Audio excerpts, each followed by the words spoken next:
What's going on, everybody? Welcome back to your new favorite anime podcast, Otaku Perspective. I'm your host, Jordan, here with my co-host, man. We got TJ. What's poppin'? What's poppin'? We got Theo. What's happening?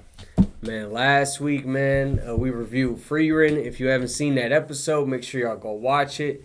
This week, we're reviewing the Count of Monte Cristo. Also, on the reaction channel, Otaku's Perspective Reacts, you can see me react to Frieren episode 1. This week, man, it's my week to pick what we watch next. Uh-oh.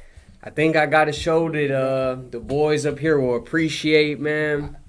So for all that, our thoughts on the Count of Monte Cristo, and to see what we watch next week, man, stay tuned.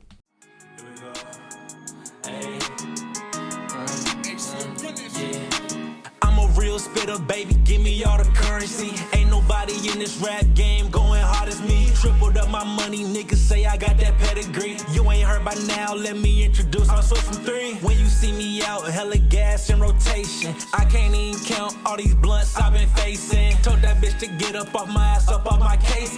This ain't even that, why you switching up the play? Like I won't pull up and dick you down and skirt off, take a race. Why you trying to check me, girl, you know that ain't your place. I've been working, I've been rolling, I'm so sorry for the wait. I've been living in the studio, like that's where I stay.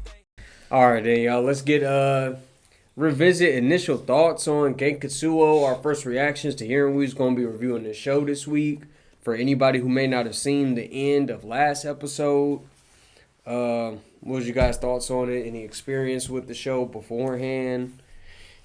Me personally, I have seen the show before, like, I want to say like a few years ago, bro. It's probably like 2016, 2017. And I didn't really remember a lot of story elements, but I remember enjoying watching the show, and I remember that I really enjoyed the art style that the show had. And recently, you know what I mean, a couple months ago, I had read the book, so, you know what I mean, when it was my turn, you know what I mean, that's why I suggested it, and I was pretty excited to watch it again and see how I felt about it. Yeah, I had no sort of information of this show at all. I mean, I hear Jordan and T talk about it a couple times past few weeks about how good the show was, how underrated and underappreciated it was at the time. So I just came in really blank and hoping that it was something really enjoyable to watch this week. So yeah, I just had good hopes for it, judging by how these two has hyping it up. Completely blind. Wouldn't that be blind? Okay. I had no idea what to expect from this. Yeah, I saw the show a couple years ago. I think I'm the one who put TJ onto this show. Yeah. Definitely remembered enjoying the show then. It's definitely one of those shows that was due for a rewatch. Definitely forgot a lot of like the major plot points of this show, and really enjoyed the rewatch. But that was just my previous experience with the show. So this was my second watch through. Moving on. It was adapted by Studio Gonzo back in 2004. Originally, it was a book. What's the author's name? Alexandre Dumas? Yeah. Dumas, yeah. Alexandre Dumas. Alexandre Dumas. It's 24 episodes. On Mao, the score is 8.13. Okay. So it would actually be second from the lowest scored show that we've reviewed so far on the podcast. The lowest being FLCL with an 8.03. And then right above this would be Heavenly Delusion with an 8.22. That's solid, though. The voice actors, man, for the Count in Japanese, we got Joji Nakata, who also plays Alucard in Hellsing, of course. For the English, for the Count, we got Jameson Price, who plays Ryder from Fate Zero.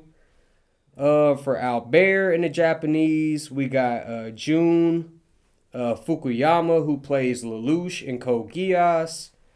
And for the English Albert, we have, of course, the legendary Johnny Young Bosch, who plays Lelouch and Ichigo. What language did you guys watch it in? I watched it in sub. I mean, So, especially given the text that we got in the group chat saying how dub was for certain character. I was gonna watch it dub in. I mean sub anyway. Okay. Yeah, I also watched the sub. Definitely watched it dub. I think the first time I watched it, it was in dub. I did watch a few episodes in sub after getting your text, and it was cool. I definitely enjoyed it, but I ended up just switching back to dub.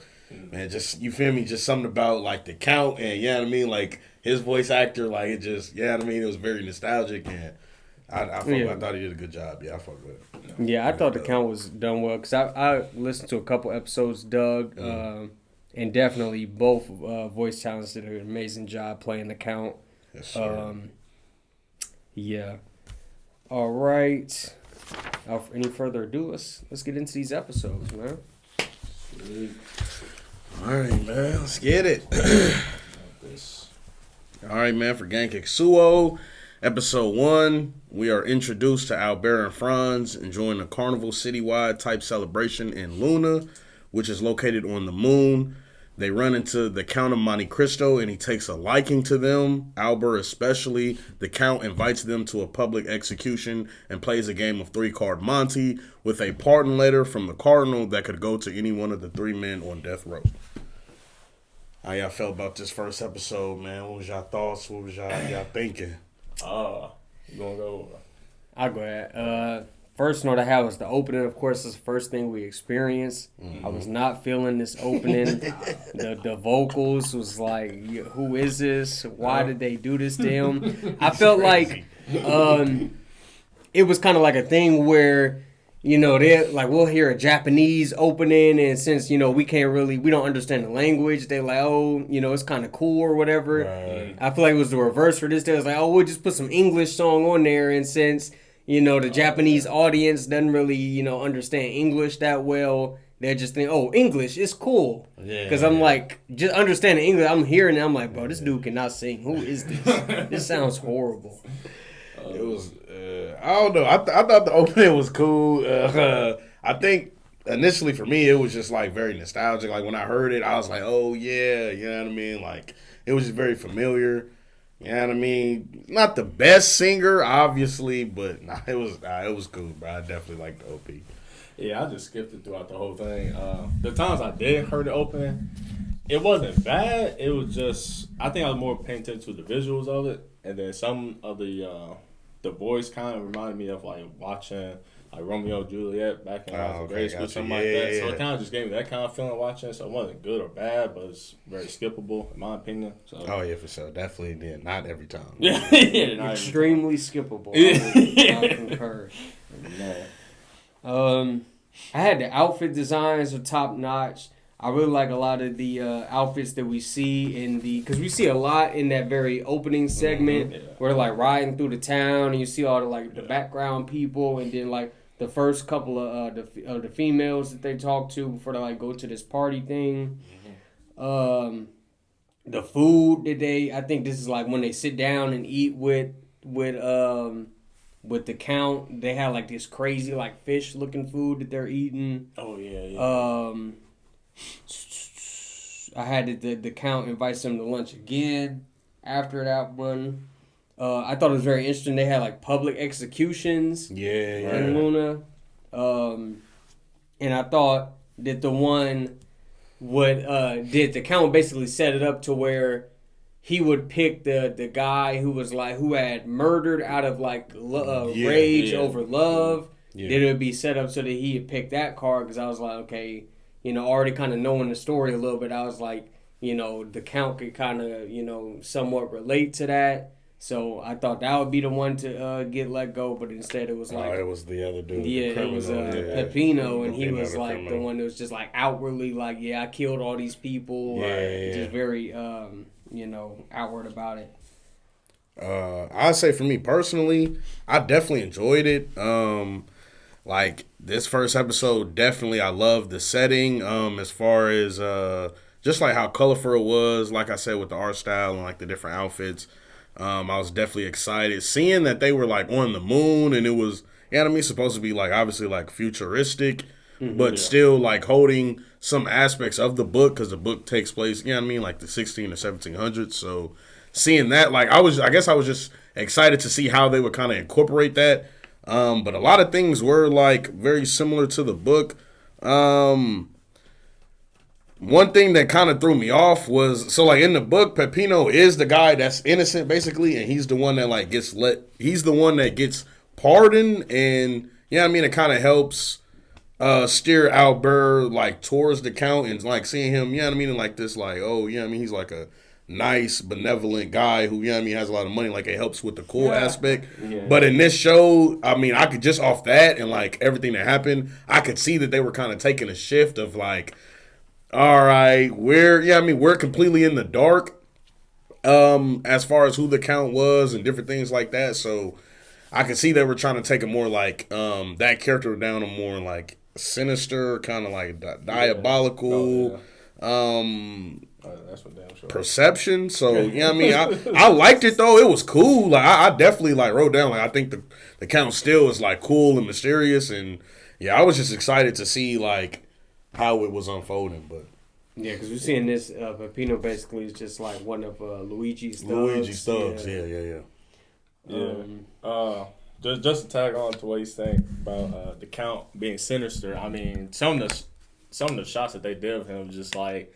Is he really the good guy? Or is he just, does he just have like bad intents, but he's playing the good guy role, or is he just actually just bad flat out and just playing how he goes?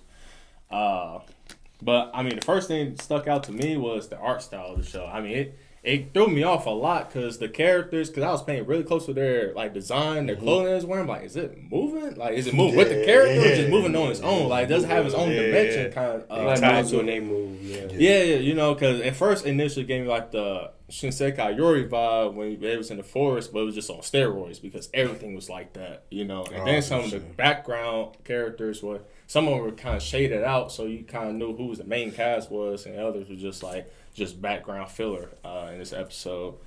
Definitely the 3-card game, that was kind of wild to me. I mean, even Franz was just, like, yo, I don't know why you're doing this, Albert, but, you need to stop being so damn drooly over the Count because of this execution. And it was just kind of pissing me off when I was watching this, saying, why is he entertaining this? I mean, as a viewer, like, these kind of characters, I don't like them like that, like designed that way, but I understand it's a reason for that character to be. You mean like, what do you mean, like as far as him being just like him, as far as Albert going along with it? Yeah, him just going along with it because obviously there's no good coming from it. I don't think because even the guy who spoke out saying that I stole these goods from my family and all of that, he'll pick the right card, I assume. But when they chose when it's actually the criminal, I was like, oh, well, shit. Now you're gonna have to live with this now because Buddy's free. He gonna go ahead and kill some more people. Even Franz is saying, But first episode was cool for me. It was definitely really interesting and weird. So I didn't know what to expect from the following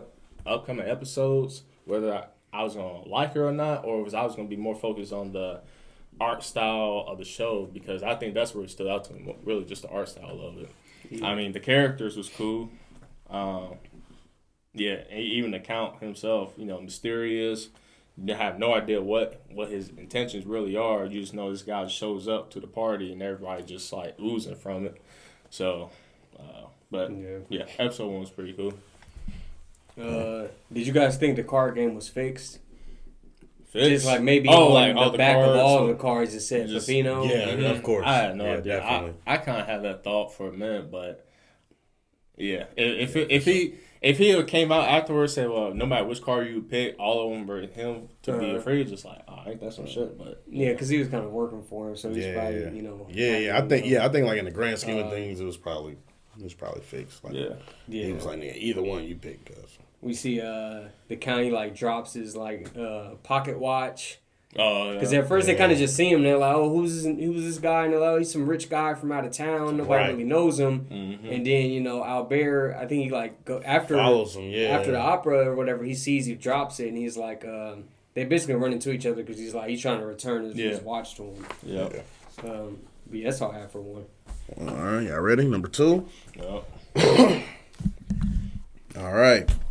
Episode 2. Albert is seduced by Peppo and is kidnapped by the famous bandit on Luna, Luigi Vampa.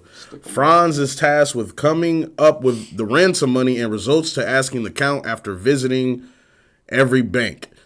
The Count and his crew save Albert as well as take out Luigi Vampa. The Count and Albert agree to meet in Paris, Albert's hometown, in a few months. What y'all thoughts on episode 2? How's y'all feel about everything that is, you feel me, transpired? It was kind of funny to me that we see like Franz.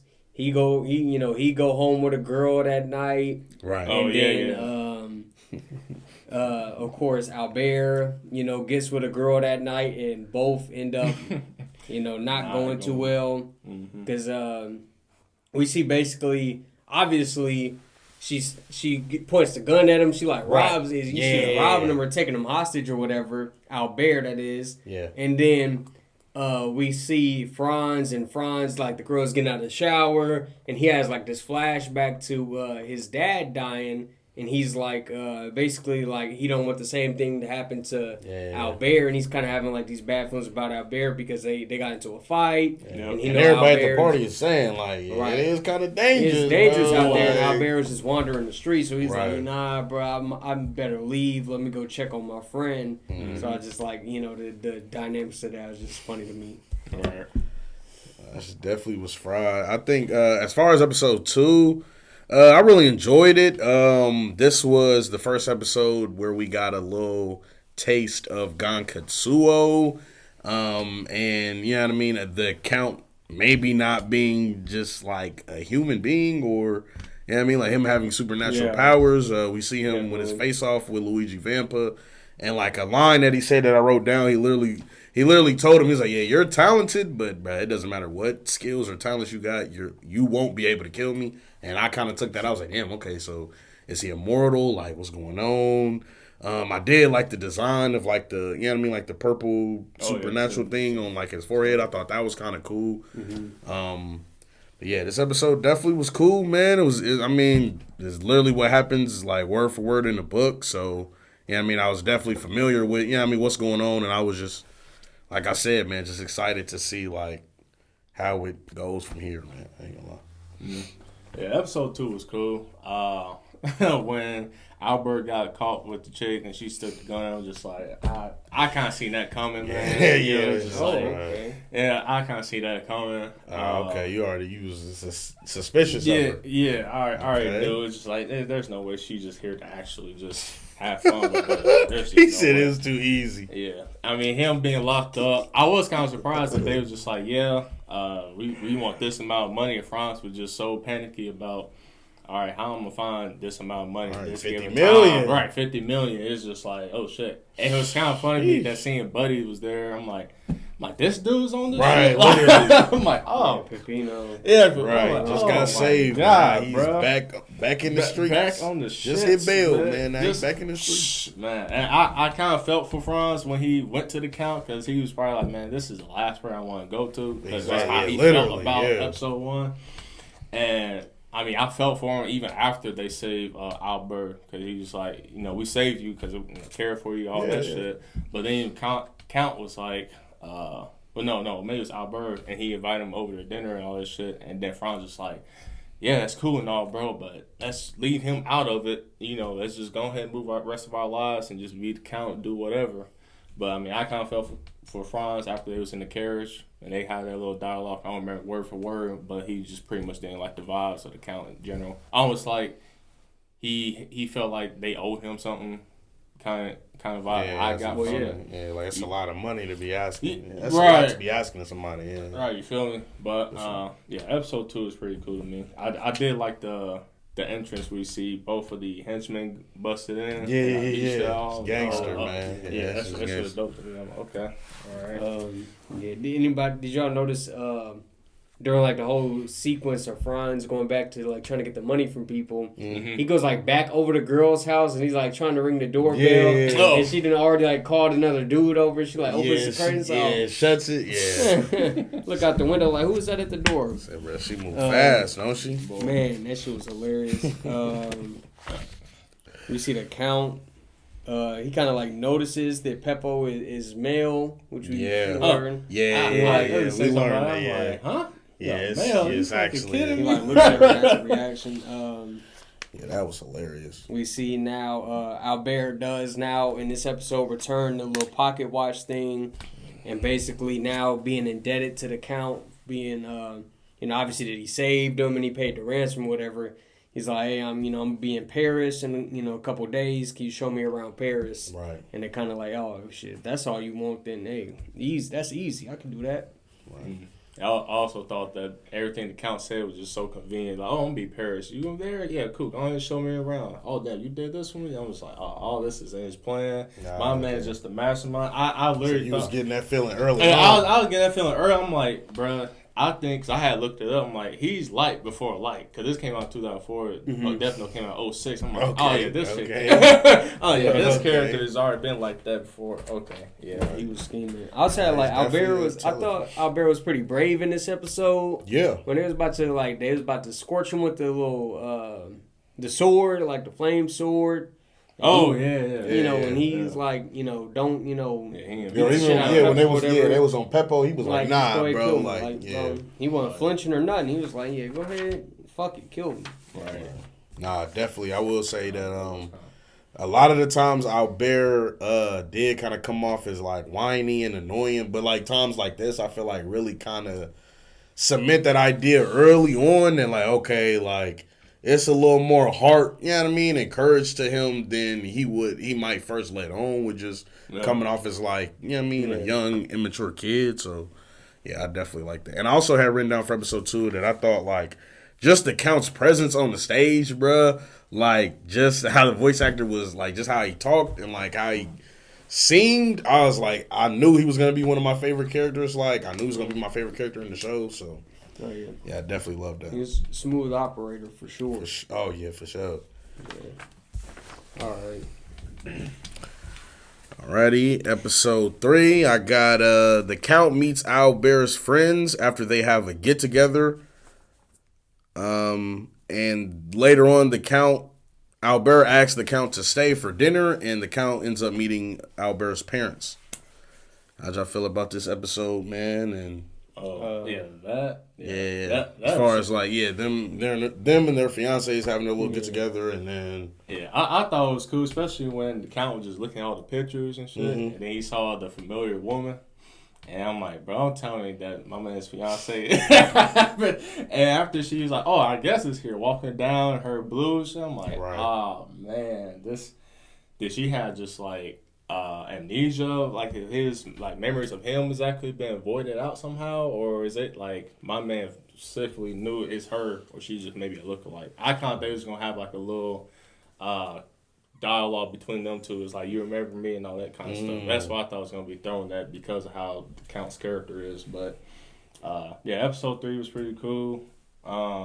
Even being introduced to Albert's friends, I thought that was interesting to see. And you see this, can't remember the soldier's name that was like underneath the tree. Maximilian. Yeah, he a real one, bro. I definitely like his character. I liked him up to a certain point. I'll say that. Oh, dang! I'll say that's that. Maximilian. Yeah, but I wasn't a big Maximilian fan early on. Oh, really? No, I definitely like Maximilian a lot. Crazy. You can see here, like in this episode, we see like crushing on Franz's fiance. Yeah, rightfully so, man. right. But this is like the first we see, so it's kind of like, damn, bro. I get you. You like and obviously later there's like more like stuff going on. Right. Yeah, there's more stuff going on. Yeah. Then we get the characters. Franz has a fiance, Albert got a fiance, but they ain't really seem like lovey-dovey. Not at all. Not even lovey-dovey, just like they actually showed that they actually didn't get along like for real. Yeah, so I kind of feel like, was this like some sort of like arranged marriage, that this isn't what they want to be, kind of thing, or what is this relationship that we're getting at? But yeah, that was another thing that was mysterious to me. So it kind of gave me a hint. All right, if it's arranged marriages, is this going to be like a power struggle between families kind of vibe that we're going to get throughout the rest of the show? If so, that'll be cool. Yeah. As soon as I heard it, I said, damn. Yeah. I done fucked up the synopsis. I read the wrong thing. Oh. Nigga, look at that. Right. Yeah, look at that. I like, yeah, I looked, I said, oh, damn. Oh, all right. But nah, yeah. Maximilian. Yeah. But yeah, episode 3 is pretty cool. I did note down as soon as when he was having dinner with Count was having dinner with his friends, and he was like, "Oh yeah, let him in," and he buddy just immediately walks in. Shadow casts over the whole room. I was like, "Oh!" Lights go out. I'm like, my man just on this from the jump. Yeah, I'm like, okay, all right, real spooky. Man, saying, "No, I just happened to let myself in." And I was like, "Oh, all right." So nobody was at the door, man. I just came in. Yeah, I'm like, okay, so he just displaying superpower or something right now. So hey, more of that, please. Coincidence. That shit was so extra. It was so extra, man. Had everybody spooked. Boy, well, all the characters from the friends I just mentioned was pretty cool. I mean, we got the reporter guy. I thought it was Friday. My man's taking pictures. He's like, "Can you just not?" The look on his face after he snapped the picture, it was like, "I'm about to fuck you up, bro." I was like, like his ass beat. Yeah, I was like, okay. You know, then Franz obviously has his feelings about the Count. You know, Albert, he's freaking glazing him. The other character, the soldier again, I can't think of Maximus. Max, yeah. I mean, he was a cool character. Obviously, he kind of displayed his side about relationships and everything. This dialogue that they're having with the Count. I feel like, is there another character? Yeah, the dude was, I think, driving their car. Yeah, the one driving. Renard or something like that. Right. Playboy is we gonna call him. Yeah, he was okay character, I guess. I mean, not really too much of a background from any of these. It was just first initial reaction. For sure. Yeah, I thought Eugenie was cute. I like Valentina's design. Yeah, Genie was cool. Yeah, I said they was already bickering like a married couple when they drive. Right. It was, I could tell like they was probably gonna end up together. Like they kind of liked each other, but they're still so like kids as like you know. Yeah, handkerchief. Like, they was just like kind of tsundere to one another. Yeah, they just so immature right now. Count comes back. I'm like, demon home pussy. Swear to God. As soon as I see his shit land in Paris, I was like, yeah, demon home pussy. They had a little conversation about how like the walls separate the city from like I guess like the rich people separated from like the rest of the city or whatever. Right. Yeah. I don't know if that will become more relevant later. I said everybody is like shit talking the Count. They trying to like write off the Count as like some con man. Yeah, exactly. Like new aristocrat in town. Like, man, who the fake fuck is this got guy? No money for real. Right. He not a real Count. It's kind of telling him how he's like well traveled. He done been to all these different areas of space. Right. He tells them things like later on in the episode. Did they go to his house in this episode? No, it's the next episode. The next one? Okay.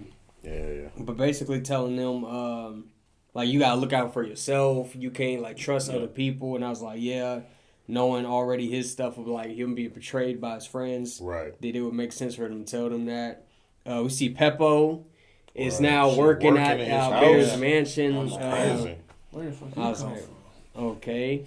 Well, I definitely thought the Count brought her here. I was No, he did. When they left the cave, he said like, "Yeah, we saved her. We gonna take her with us." And she basically was like, "Yeah, bro, I was with him till we got to Paris, and then I left him and got a job, and it happened to be at your crib." Okay, yeah, that's it. I had which Max, is fraud.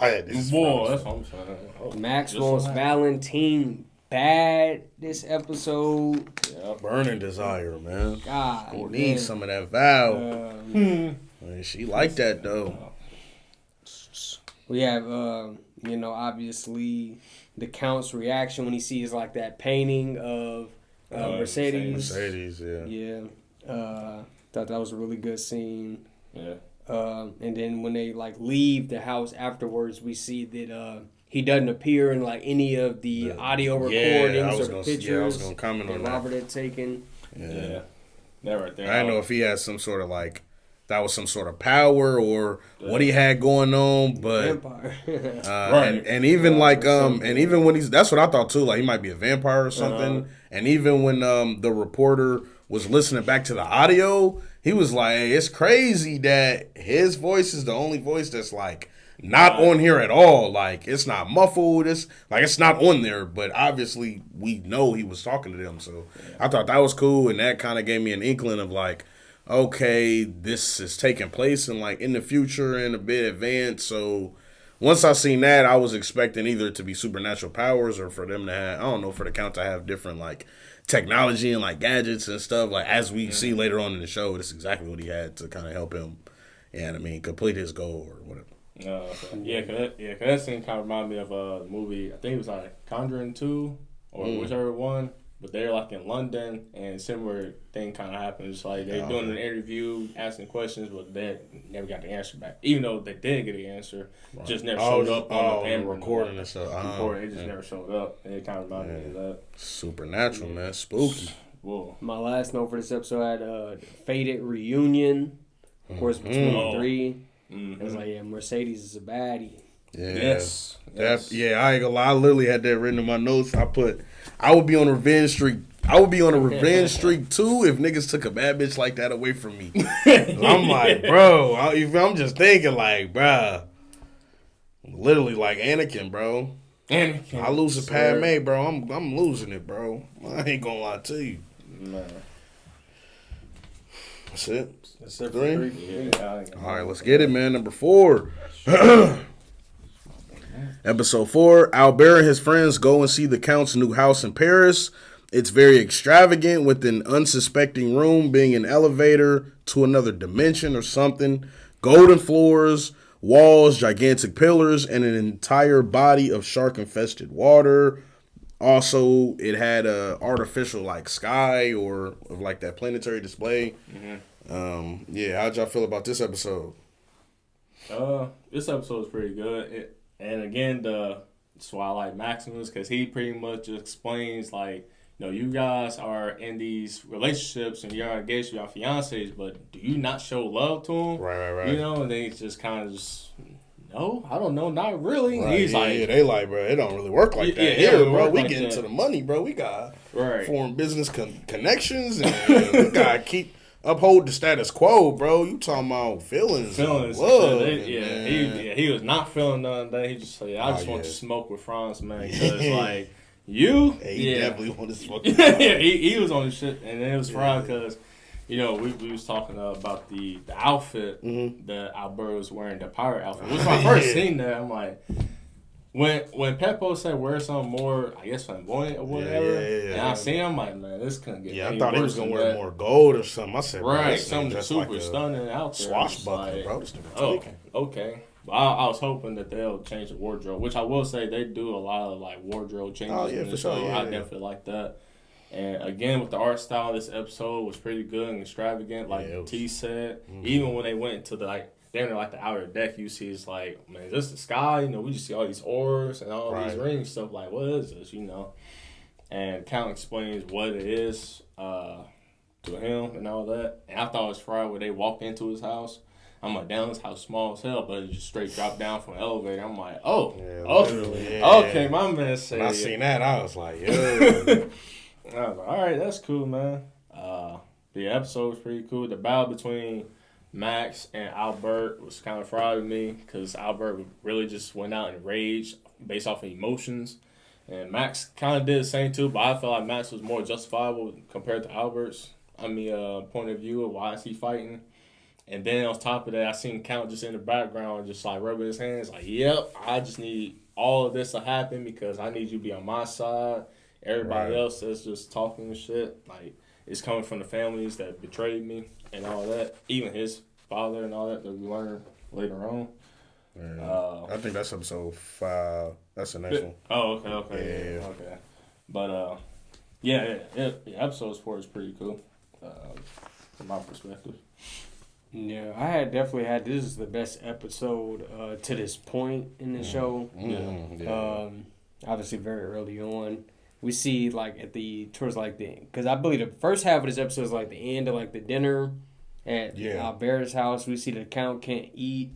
He can't eat or he doesn't eat. He doesn't eat a lot we see he recognizes Mercedes cooking. They talk about where she grew up, and we see like her and Maximilian are from the same town. I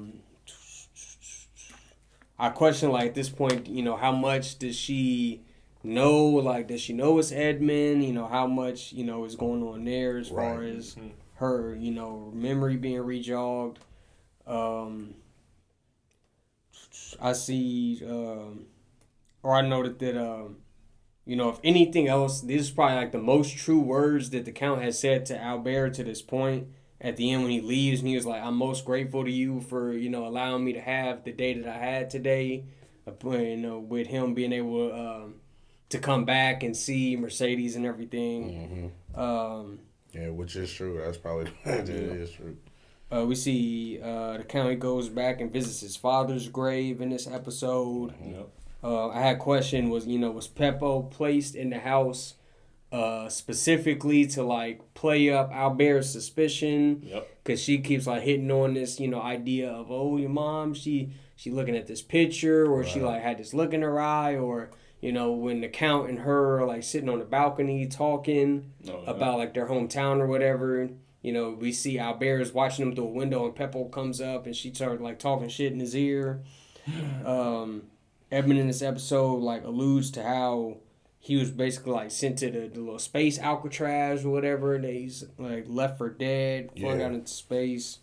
Obvious, of course, we see his home is extremely extravagant. One of the hallways is like literally all gold. There's a built-in like artificial view of like the beach from his hometown. Right. He gives Albert a pirate sword, I think, at like the very end of this episode.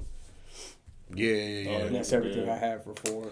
As far as 4, I definitely liked this episode.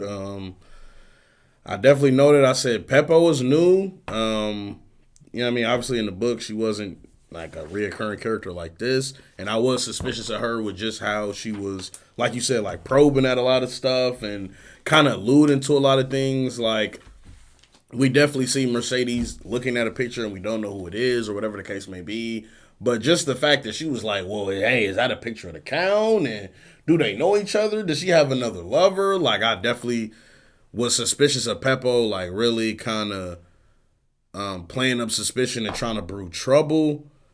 I definitely liked, like you said, or like we talked about, definitely liked the house, and I thought it was extravagant. That was something that was also true. I liked how they, and I was very interested to see how they would do that, seeing as the show is supposed to take place like so far in the future.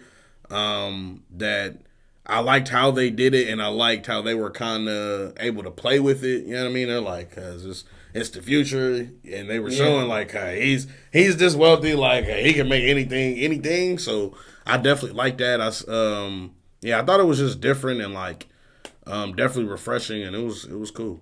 The swag, like, it definitely added to the fact, or just the perception that I have of the Count. Like, all right, man, he really like that. Like, he's really cool. He's really rich. Like, he's really having it. If you thought he had money before, by the time like you see this scene, you're like, and also, you know what I mean, like we were talking about, like with last episode, with people kind of down him, like, oh, you know what I mean, is he a real Count? Like, does he really have money? You know what I mean? Like, does he really have money? Like, he's probably a fake. But like you said, when you see this episode, there will be no doubt. You're like, yeah, bro, he has some huge amount of money from something. Like, so. We found out by episode 5, boy. He's scamming. The show. Limitless. That's it? Yeah, that's all I got for 4. Okay. All right, bet. Episode 5. I said, episode 5, an argument breaks out between Maximilian and Albert, which results in an old-fashioned duel with actual swords. The Count saves Albert after he falls in shark-infested waters, and they have a heart-to-heart talk before everyone leaves. How'd y'all feel about this episode? Definitely first note of this episode was Heyday was another baddie in this show. Yeah, definitely Heyday's character design. We seen her, I believe, in the first episode, but we finally get like a name for the character in this episode. I said Max is sick about like the concept of arranged marriages. Hey, super sweet. He was, I swear, and to me, I just was like, it kind of came off almost like kind of simpish. Just like yeah, for sure. how come you don't like your bitch? Yeah, I'm in love with her. Yeah, and that was the whole feeling that I got. Really was like, appreciate your girl. If that was the whole had feeling her, I man, got. Was I'd like, be a man. She be best, he like, man, I'd be in love, and man, you what? You don't really love her, but you get to be with her. It's like, I don't know about simping. I think it was just the concept of kind of like sore illusion. I'll say the better word would be different. You know, simp, I don't think he was really simping. I just think that, like you said, the concept it really resonated with you. Like you felt that one. I felt it because he explained about the concept of their arranged marriage and them not actually showing like their affection. They just think of it as like, well, we're just all. Yeah, you know, I get it. Like it's supposed to come from like an aspect of he doesn't come from the same background as them. Yeah, so it's like, oh, the poor guy doesn't understand, you know, rich people etiquette and why, you know, you might have a culture, loveless marriage where obviously to the rich people that's gonna make sense. That's something they're more used to seeing. To the, you know, quote unquote poor guy, he's like, this is a travesty. Rich people are so fake. He says like Paris is corrupt in this episode, and that like really triggers Albert. Because he's already insecure in his parents' marriage, and his mom might be doing. So I definitely understood it. I think that like I understood where Maximilian was coming from, but like Jordan said, it definitely came off as very like, I don't know, I don't want to say simpish, but it like just. He definitely seemed like a sore loser, or you know what I mean. Like I could understand. I could understand him saying like, "Okay, bro, I really want Valentine," and I could understand even if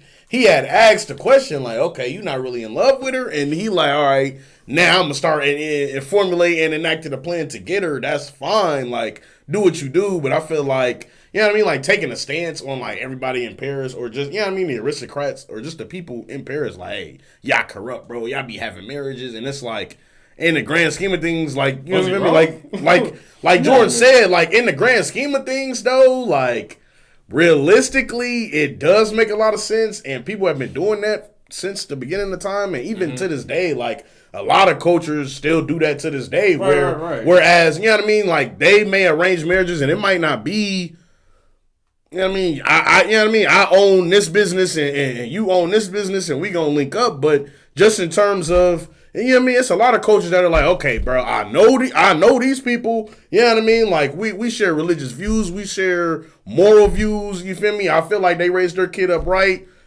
We gonna link our kids together. I'm like, cause in a lot of cultures, that's plausible and that does happen, and it's not something that should be, you know what I mean, demonized to that point that I feel like Maximilian was kind of, it was like I said, like, that's why I felt like he was going overboard, and I'm like, all right, bro, now you wild. Now you just mad because he's engaged to a girl that you like, so, you know what I mean? So, it was fried, but I will say Maximilian got them hands, like, he wasn't going. He definitely wasn't going. Like, if it was an argument that he had to prove with his might, he's definitely right, because he was not going. Yeah, I definitely thought they're going to get Albert just like a little slight edge. Right. Oh, yeah, he's going to fucking get Max through it. I'm like, bro, there's no way, because this man Max is soldier. I'm about to say, there's no way. Because even Max just said, I'm a soldier, bro. I can just whoop your asses right now. Told him, please, up, I don't want to have to do this to you, bro. Yeah, straight up. Dang. But I guess on the other side of that, as far as that perspective goes, I just felt like, Max just stood on business about that shit. Because even then,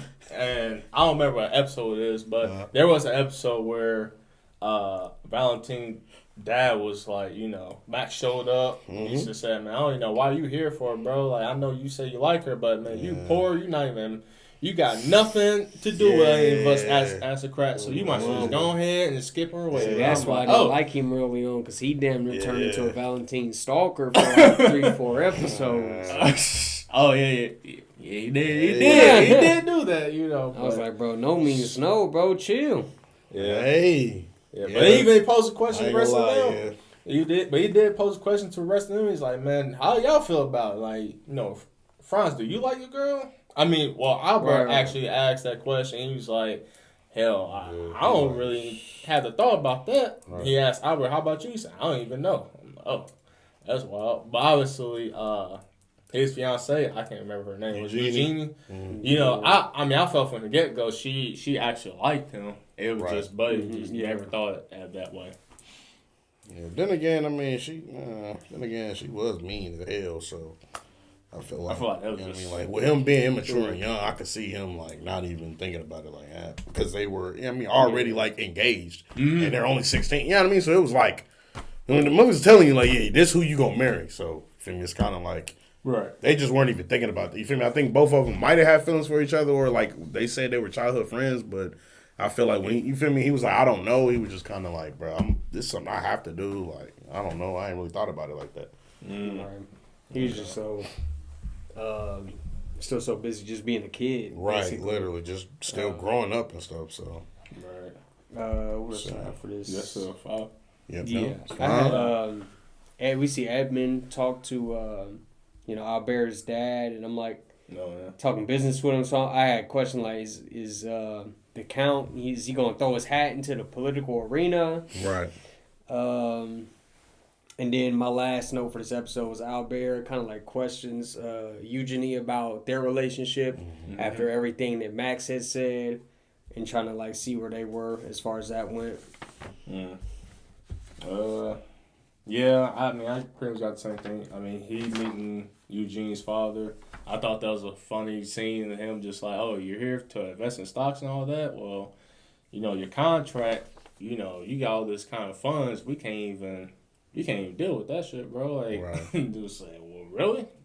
That sound like y'all damn problem. It don't sound like my kind of problem at all. But, I mean, that conversation was kind of funny. I'm pretty sure this same episode was with the horse. Ain't it? No, that was 6. Oh, that's 6? Okay, we'll talk about that later. Yeah. Episode 6. Y'all ready? Yeah. Yeah. Episode 6. All right, man. That's one of my favorite episodes right here. It's another really good one.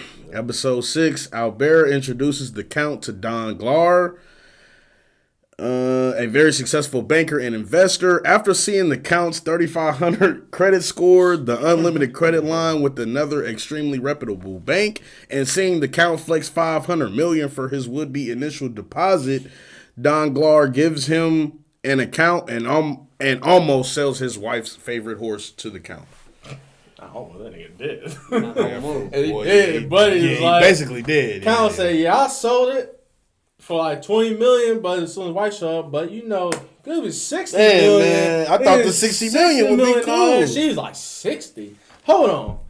You wasn't gonna let me in on this shit, bro? She was. He's like, whoa, hold on before we can go any further. And my account just like, man, it's cool. My bad. Right, it's cool. I'll just go ahead and bring your horse back. So, But man, go I'ma ahead just and leave, accept man. this as an apology. Here's a jewelry set and all that. So that's all you need to know. And it's funny because Count does do his Prince Charming type shit every time he meets a female. sure. So I'm like, You damn, got bro. to. My man just winning everybody got to, over in man. this whole show. Count, come on, Except for the smooth. main cast, but everybody else is just like, and they like young girls, so not the like- mother. Hell. Oh, you mean- okay, I see what I'm you're saying. talking like the wives and all that shit. He's winning he them on over. that. Yeah, He's he on winning that. them over 10 times. I'm just like, damn, Hey. okay, bro. Hey, the Count acting like Usher, man. He see your girl, he on that. That's The like Count the- see your wife, man. You better stay close, man, because he going to be whispering something in the ear, man, here soon, bro. Man, for real. Yeah, I ain't got too much for episode 6. It was just that, but he bring the horse back to the family. That's really about it. So for episode 6, I really enjoyed this episode. Like I said, this kind of plays off of like episode 4 and 5. I liked how they were just showing how like extravagant and wealthy the Count actually is, even though they don't know nothing about him. So seeing he had like an unlimited credit limit, I thought that was crazy. So I'm like, bro, that's wild. And then when he pulled out the checks, I'm like, yeah, this is crazy, bro. And then later on in the episode, I believe like Don Glars is just like checking on the activity in his account, and he's getting, he's getting like trillions of pesos and billions of credits and like different like currencies from different places. And I literally had written down, I was like, bro, this nigga's getting them GTA Online bank deposits, like. So I thought it was crazy. I really enjoyed it. I thought it definitely just added to the perception of, the Count being like a very like wealthy and like just this cool, mysterious guy. And obviously how much he spent like on the horse, and like Theo said, just like the jewelry that he was giving out, just like the different things that he was doing. I definitely enjoyed it. He was just cool, bro. He was having motion, bro. Like, I can't hate on him. Like, I'm watching the show, like, bro, he's really having motion. Like, this is crazy. It is definitely fried though. My man did that. I also had another note. Not you was mentioned that. So Eugenie's mom. I definitely thought she was. I thought she was gonna be good looking. But actually, she's really not. I was going on that and the reason I'm saying because the note was it was pretty much she about to open the door to her mom's room, and then Buddy's in there, and I'm like, bro, who is this? And it was like her friend. I can't think of the dude's name. He walks out of there. I'm just like, wait, my man smashed her mom. Literally getting her together. I'm like, oh shit, what is this, man? Boy, I'm fair, like, man. I'm like, damn, all right. So all these women about to be a baddie like Mercedes? Nope, she's not even gonna work for it, man. Yeah. So I also wasn't like a huge fan of her design. Yeah. Not like it was like terrible, but yeah, it was different. You know, she was noticeably like a step down from all the other women in the show. Yeah. Huge. For real. I like early on in this episode. You know, Albert and his dad are like at the shooting range. Oh yeah. And Albert, he gets like the tickets for the opera or whatever. Yep. And his dad, you know, because at this point, Albert's kind of like, you know, he doesn't like dislike Eugenie, but he's just like, we're like, you know, he's like, I wouldn't say I'm in love with her yet or anything. We're, you know, we're just cool, like we friends. And he kind of like gives him some advice, like.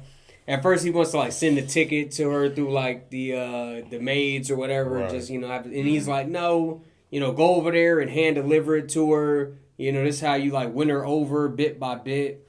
Albert, after this, kind of like touches on this aspect of after like seeing, you know, like Franz and Valentine and everything that Max had talked about. He wanted to like build his relationship with Eugenie on like a foundation of love, like actually have it be like a real relationship.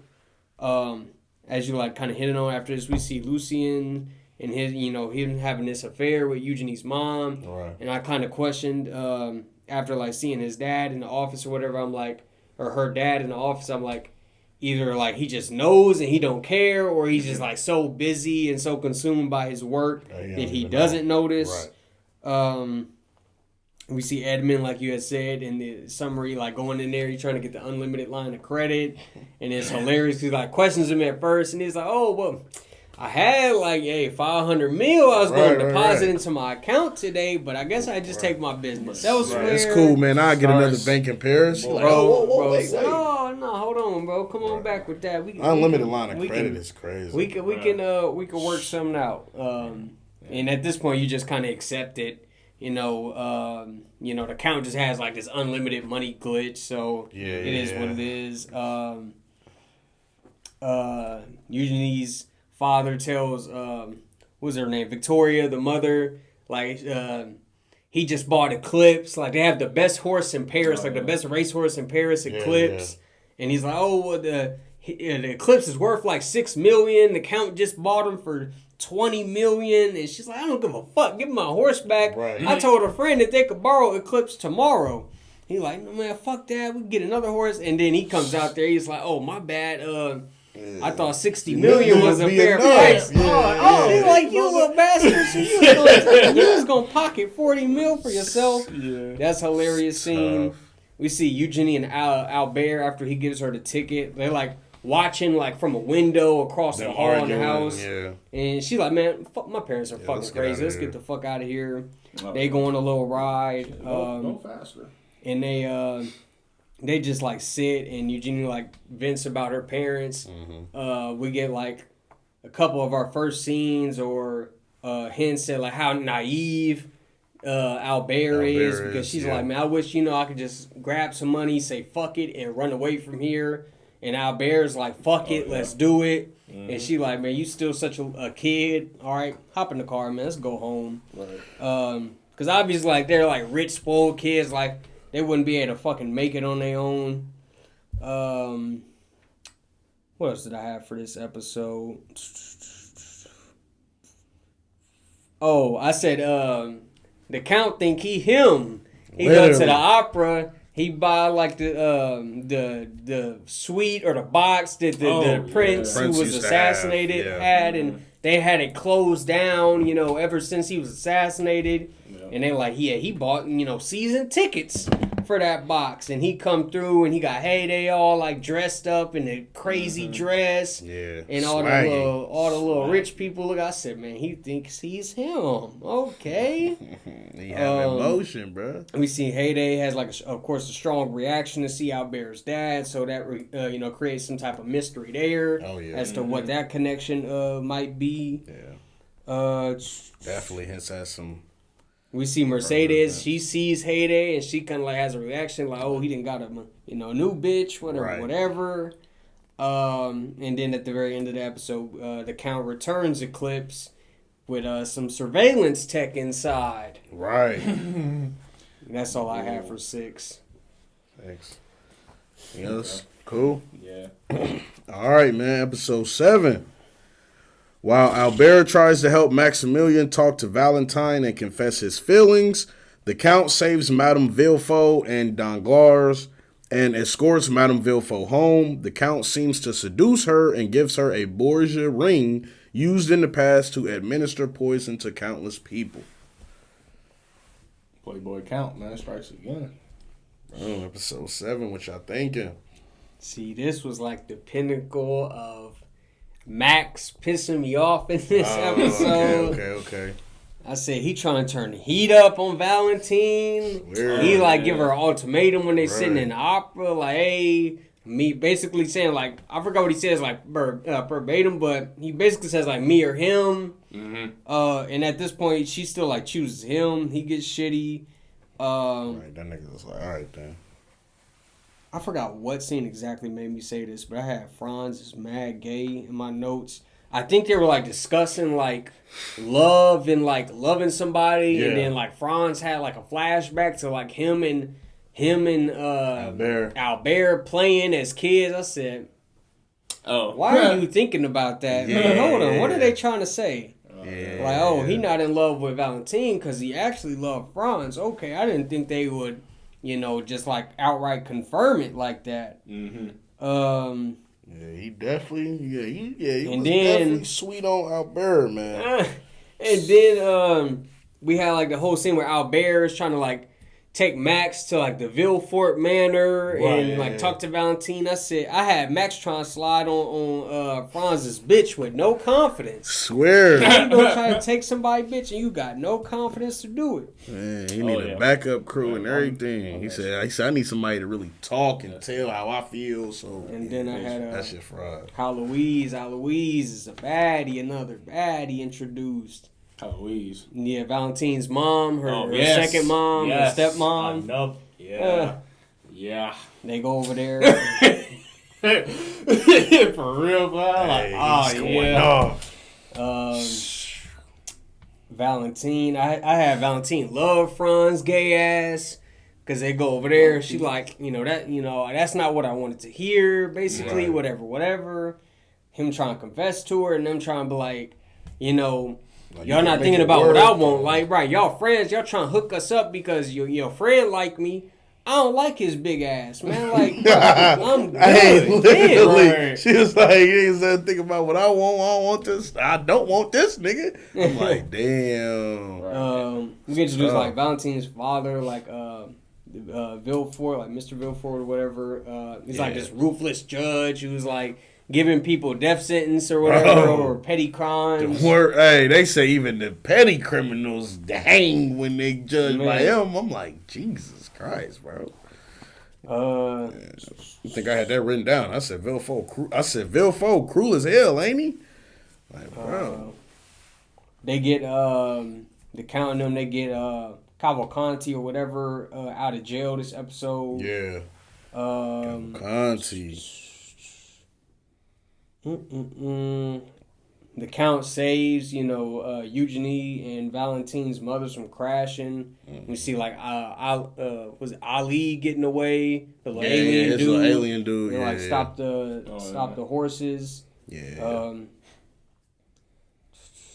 Max thinks This was like, bruh. And this is like icing on the cake. After that, they had like the scene in the bushes where they're like seeing what's going on. And Max is like, man, I know she liked me. I know she just, she got some stuff going on in her head right now. She just confused, but I know she liked me. So she just got to look at the way they treat her in here, man. It's a damn dungeon. This I said, yeah, that nigga is crazy. I'm like, bro. I had Edward is funny. The little kid. That little stepbrother. That little nigga. He was like playing with the car on the couch, and then he just kept on just saying like like kids do, like shit. Out of pocket shit. That was OD though. He was OD, and I ain't gonna lie. Yeah, so I like the scene when he like runs out of the room after he sees the Count's fangs. Yeah. And in the JP's like Kugetsky. I like that scene.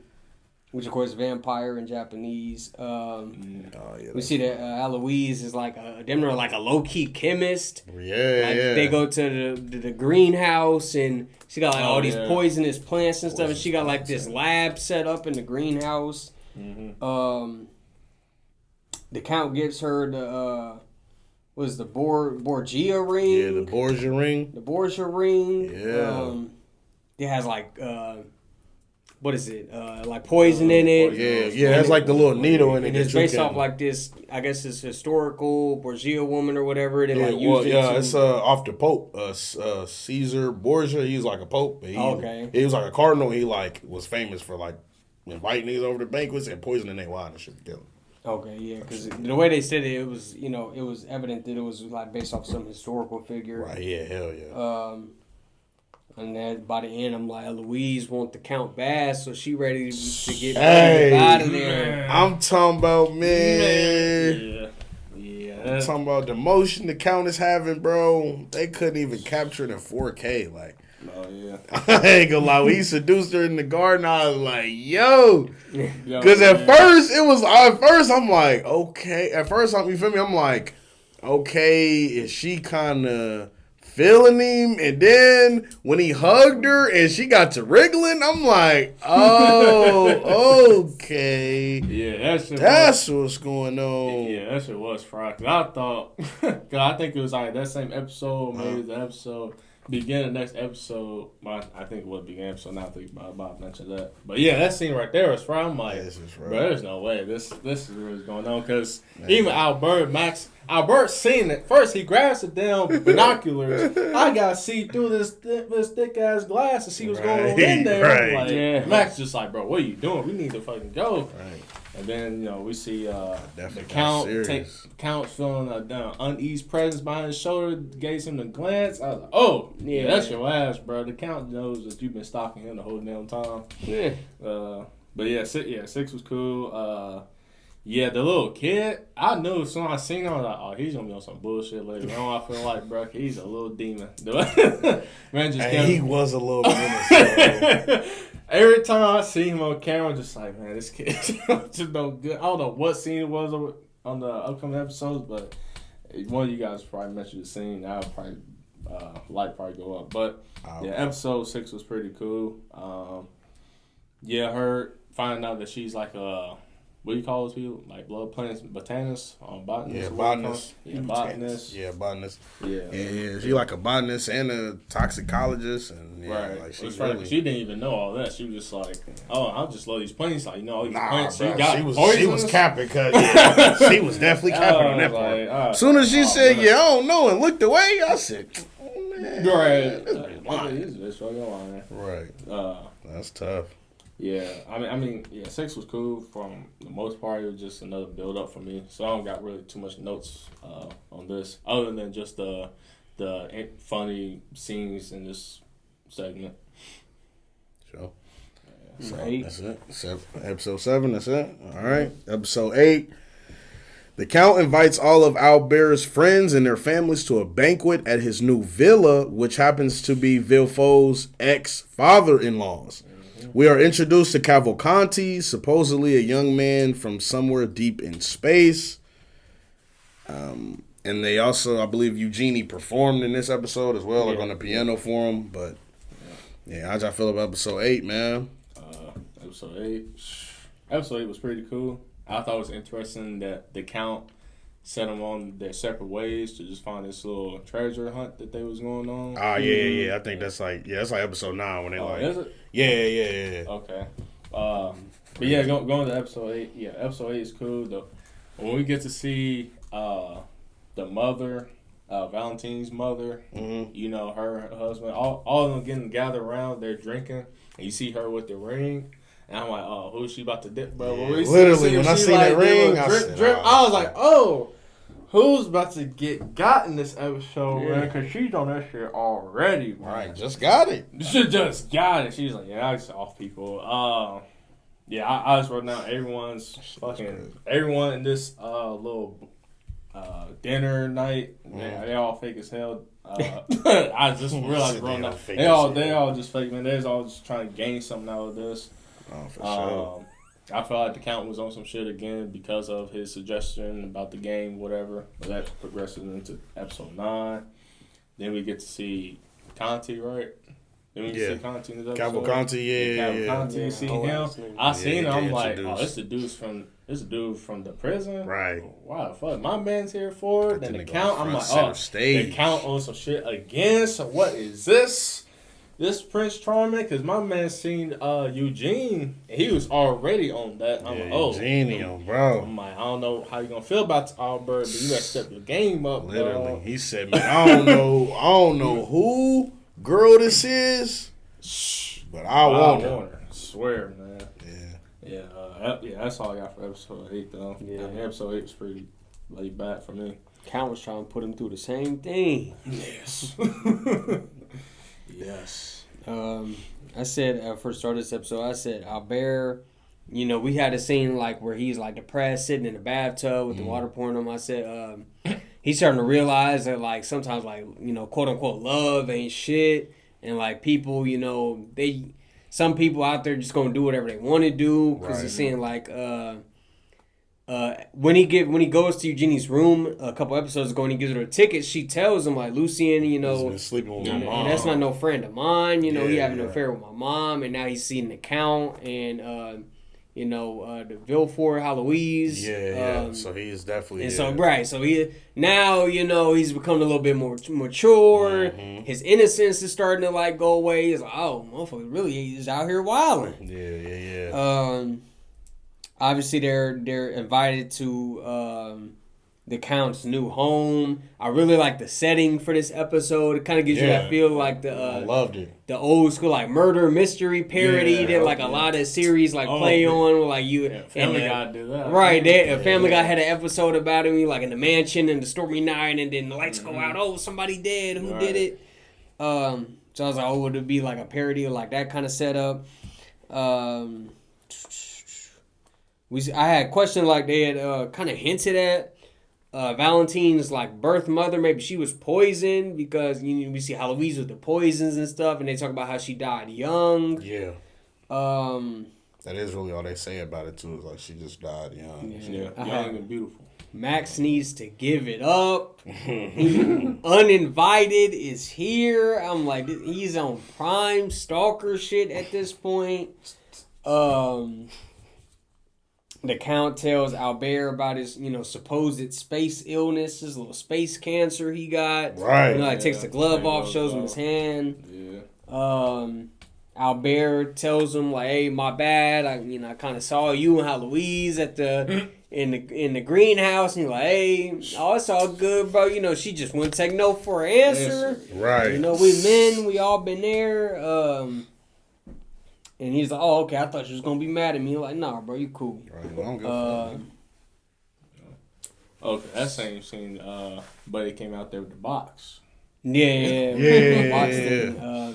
I said after like the little space illness thing, I did note down like truthfully, Edmund's, you know, his time to get his revenge may be limited. Right. Like maybe even like if the space illness story is not true, he might still be on like a limited time to get his revenge. And then the last thing I have for this was just Victoria fainting at the end of the episode at the side of the box. For episode 8, I got kind of a lot of the same things. I wrote down I love the shots inside and outside the villa. Like you said, it did kind of give off kind of mystery, clues, dinner, manor type vibe.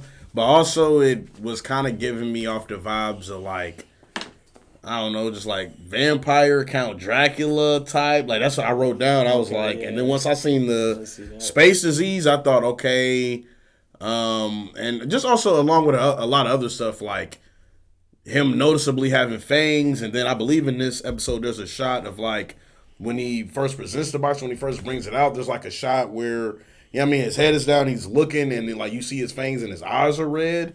So I thought that maybe like, okay, the Count is, maybe he's, you know, I don't know, like got like a vampiric disease, like maybe he's a vampire, Count Dracula type, maybe he has to, I don't know, like kill somebody or have a victim or something. I didn't know if that would like play a bigger part in what was to come, but yeah. Okay. All good. Okay. Episode 8. I'm like a Scooby-Doo mansion. Literally, bro. Literally, that's the vibe I got. So I was, that shit definitely threw me off, man. Episode 9. Okay, episode 9, the Count says the villa is haunted and proposes a game where all the guests split up and look for the innermost chamber in the mansion. Albert's group finds it first. Madame Danglars faints and Villefort confronts him. Albert is mistakenly poisoned and Valentine, as well as her butler, are poisoned. The butler dies. Thoughts on this episode 9? I just wrote down my note for just this episode. Well, this one, all these twists and turns got me on my seat, wanting more suspense, because I was like, damn, Albert got poisoned, like, but then old girl poisoned the other thing, like, what the hell? And then when we get back to the crib, we seen that, like you said, the servant gets poisoned and Valentine gets poisoned. I'm like, oh shit, Mike. But then, now I'm thinking about it, that's where you see a little snapshot, a little fucking bastard in the window. I'm like, you telling me the sibling did this? Nah, man, there's no way. My man's mom was just like, hey, son, this is poison. I need you to do a dirty deed for me. That's what I thought when he did that little snippet of him. I'm like, this show is wild, bro. They just putting all this. I'm like, now that's what I really wrote down. This is my kind of show. They doing this, and they doing shit like this. This is my kind of show, man. I like that kind of shit right there. I also wrote down the characters. Now, for me, the characters so far, it's nothing that I like disliking anything or nothing that I actually fall in love about, other than like Max, about at least what he's wanting to do about this mission and shit. That's the only thing about it. All the other characters, I kind of just care less about. Cause I ain't get like too much. That was your favorite character up until this point. Up to this point, yeah. Up to this point, until Jordan started saying all that, I was just like, because I didn't think about it all crazy, like that. I just thought about just like the bigger picture.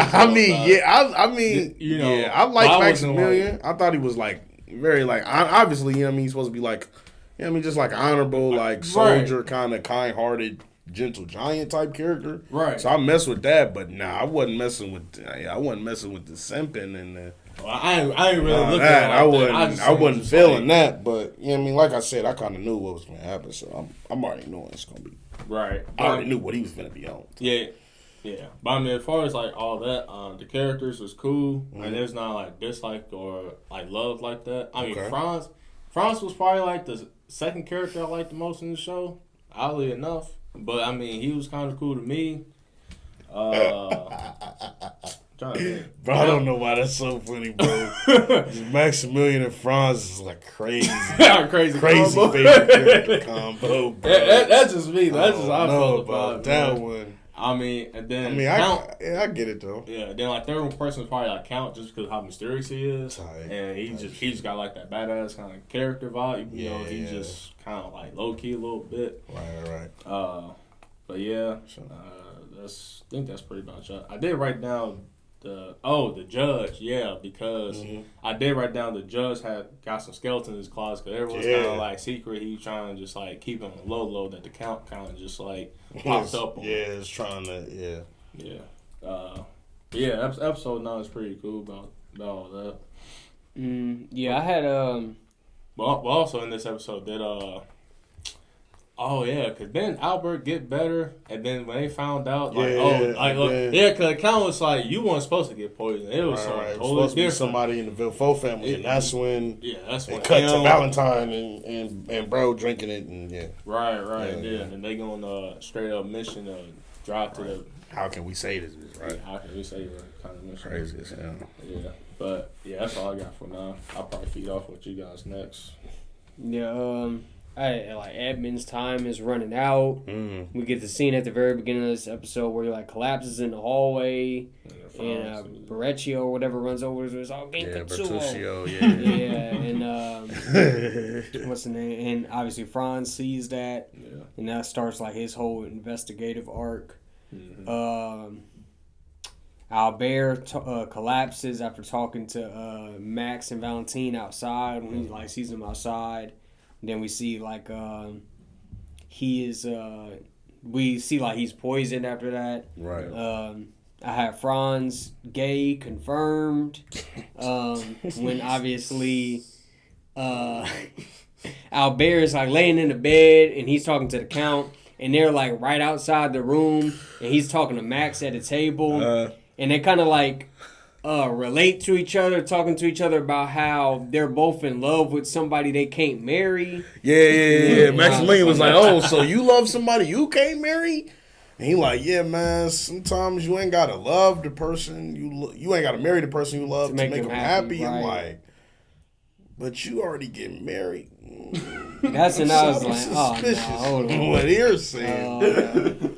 So I ain't gonna lie. That was the episode that kind of set it in stone. Like, okay, he's more. Yeah, we see Valentine's dad, Mr. Villefort. He was trying to get like some back alley info about the Count. Put bro in the case, bro with the little glass eye. Max, Franz, and Albert rushed to the Villefort Manor to warn Valentine about, like, hey, somebody got it out for y'all, somebody trying to poison y'all, whatever. Mm-hmm. And that was the last note I had for. Is this? No, it's not the last note I have for. No, it is the last note I have for now. My bad. Yeah, no, you good.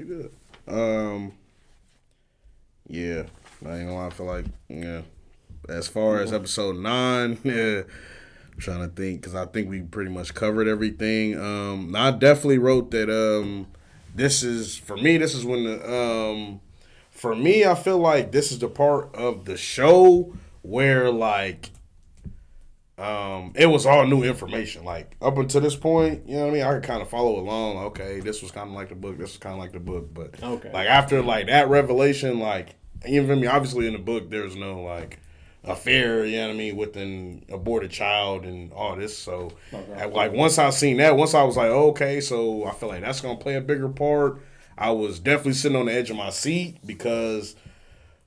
Like I said, I just didn't know what to expect, and I was like, oh, that's going to add a lot more weight to, you know what I mean, the story as a whole and, like, what's going on. So I definitely like this episode. It was very intense. I love the shots. I definitely love the scene with the Count, like, burying the box, which I, now thinking about it, now, knowing what I know at the end of the show, I don't know why he did that because I thought he was doing it like the child passed away, like the child, you know what I mean, used to be in the box. So I thought he was just doing it as a terms of like, I guess just being like respectful, you know what I mean, to the dead and like this child that, you know what I mean, wasn't able to like live and have a life or whatever the case may be. I don't remember him burying it. Yeah. There's a scene where is at the end of episode 9. You do see once they find out that Valentine and whatchamacallit are poisoned, Albert's looking for the Count. They're like, yeah, bro, the Count's away on business. He's not here. And he literally goes like you see him like he like dug a grave and put the box in there and like had a basically this whole speech of like lighting outside. I was like, is he trying to bring it back alive? Like, that's what was throwing me off. I was like, is he doing like a ritual or a ceremony or is this just a funeral? So I guess they did it to just kind of help keep that veil of like the suspicion around certain characters going on further into the show, which I feel like they did a good job of, because when we get you know what I mean, like when we actually find out like who the child is, it definitely threw me off, because like I said, I thought the child was dead. So. Yeah. So I definitely enjoyed this episode. Now, did you know about the child like later on? So and that's the thing I'm gonna say. Like, so no, because in the book, that's not a factor, and there is no like illegitimate child that comes back. So in the book, that's what I said. Once I seen that in the book, I was like, okay. Like in the show, I was like, okay, yeah, this is like whole new territory. Like I don't know I don't know where they're finna go with the story from here, because obviously introducing that and seeing how things were playing out, I was like, they're gonna have to kind of, do their own thing as far as him getting his revenge. So yeah. Cause I remember when I first seen the box, I didn't know what exactly could be in it. I was right. Well, kind of like secret notes or something that's in it. But I think, I don't know, maybe like the next episode or two, for some reason it was just in the back of my mind. I was like, well, if like there was a child in that box, there was exactly. And that's what they were alluding to. Yeah. So I wasn't too sure, but I was like, that's kind of, I'm like, nah, it's really gonna be super suspicious now. It's like, why is there a child in this box? Like, whose is it and all that shit. Exactly. So yeah, that was now that you said that did pop in my mind watching that. Episode 10: The three men receive a letter from Edmond Dantes, otherwise known as the Count. Villefort tries to hire someone to look into the Count. Maximilian and Franz try to take Valentine away from the house. Her grandfather helps them out.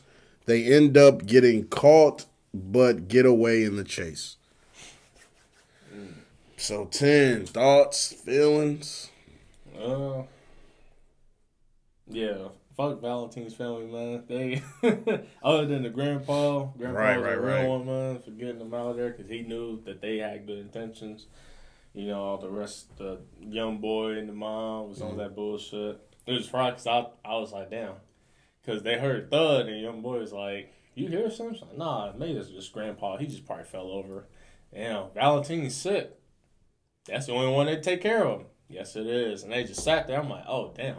Y'all actually don't give a fuck about him at all, man. That's crazy to me. Hey, and to that point, it's crazy that you say that, because when they meet him at the door, they do like this walkthrough of the house, and they show the scene that her granddad is on the ground. So that means that when she tried to go out and investigate, he was obviously standing in her way or something, and she literally threw this nigga out the chair. Right. And then was like, all right, yeah, let me go stop these niggas. Right. Yeah, I thought that shit was hilarious. Yeah, okay. That's what we doing, man.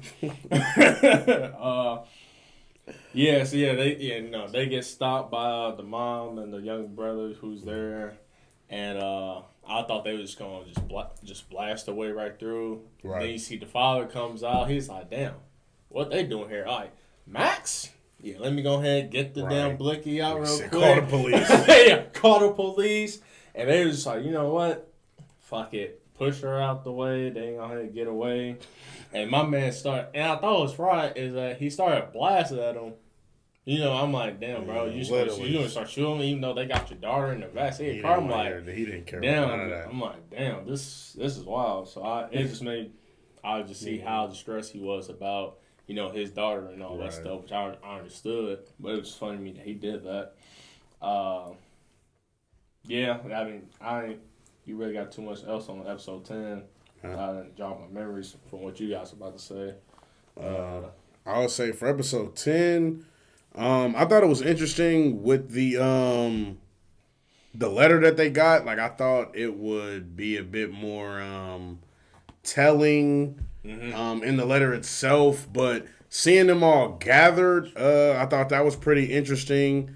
So I was just kind of on the edge of my seat, like, all right, like what's finna happen? I was definitely thrown off because, like, I don't know, like, I still don't know who that was in the casket. That's Beauville. Yeah, that's so who's both that's his? private Investigator. investigator with the glass. Okay. That's what I thought. That's what I thought. But I don't know. Like one of his eyes was closed, and bro, you feel me? So I'm like, dang. Nah, that was him. Like when I seen it, I'm like, dang, is that the dude with the glass eye? Yeah. Okay. So that adds a bit more weight to it. But That's why when he seen him, he just like. That's my boy right there. Okay, I got you. So the count got you. Literally. Yeah. I had, of course, Valentine's father kicks Max and Albert out, like right off them like going over there to try to like get Max to hook up with old girl. Mm-hmm. Oh yeah. We get our first mention of Louis Dantes in this episode because the private investigator dude like, all right, I found one name like Louis Dantes and maybe he has some connection to the count, whatever. Like I believe, this other dude investigating him too. So right, that ends up being the count himself. His father, Edmund's father. Edmund, of course, gives everybody the letter to his funeral. They all arrive there. We see their old friend was Cotter Rose, what's his name? Cotteru. Oh yeah, Cotteru. And we see like basically it's revealed that he was a friend of the three fathers from back in the day. Mm-hmm. I always thought that scene was funny when they like get on his ass to open the casket. Yeah. He's in there. He's like, don't make me do it. I was just about to say that. Yeah. That shit was hell. They're like, open it, nigga. Open it, pussy. I swear. Broke ass boy. That didn't piss me off. I'm like, bro, don't be fucking weak to these bombs, man. They all got some dirt on them, man. So you might as well use that to your advantage. You get that shit too.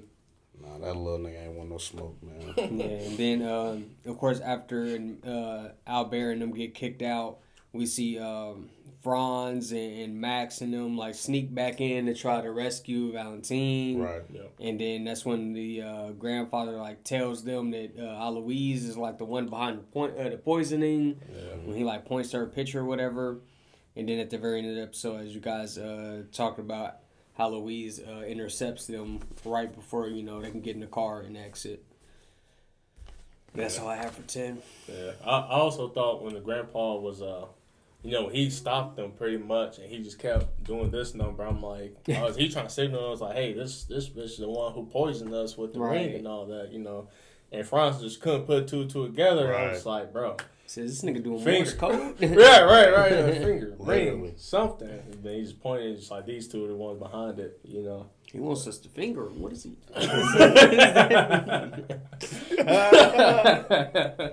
What's wrong with this sticky man? Jeez. All right, y'all ready? 11? Yeah. Episode 11, Villefort confronts his wife, tells her she is going in the loony bin. Albert has his engagement broken. Franz is starting to be doubtful of the count. And Maximilian makes it to Marseille with Valentine. Yep, I had the ring makes Aloise collapse and a police chase ensues. Mm-hmm. The animated, like the CGI cars in that one was kind of rough for me. And then it was hilarious when Albert, like he's riding in the opposite direction on the motorcycle, like falls off and like stops all the police cars. The police cars like try to stop and they start flipping and stuff. Yeah, that's what's right. We see Max at the end, he escapes with Valentine for now. Because I got a question, I was like, this dude is rich and powerful. Like, what do you really hope to accomplish here? We get revealed that like Edmund, him being accused of treason and everything. This was 20 years ago, so we get like a date on that. We get Albert's father's name, Ferdinand, in this episode.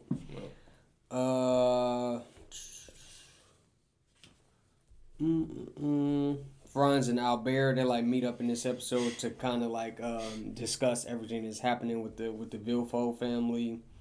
Of course, they end up getting into another argument about the count, and Franz like basically being on the side of like he shouldn't fuck with the count no more, and Albert being like, bro, you tweaking. As you said, Louise, this was a great scene to me.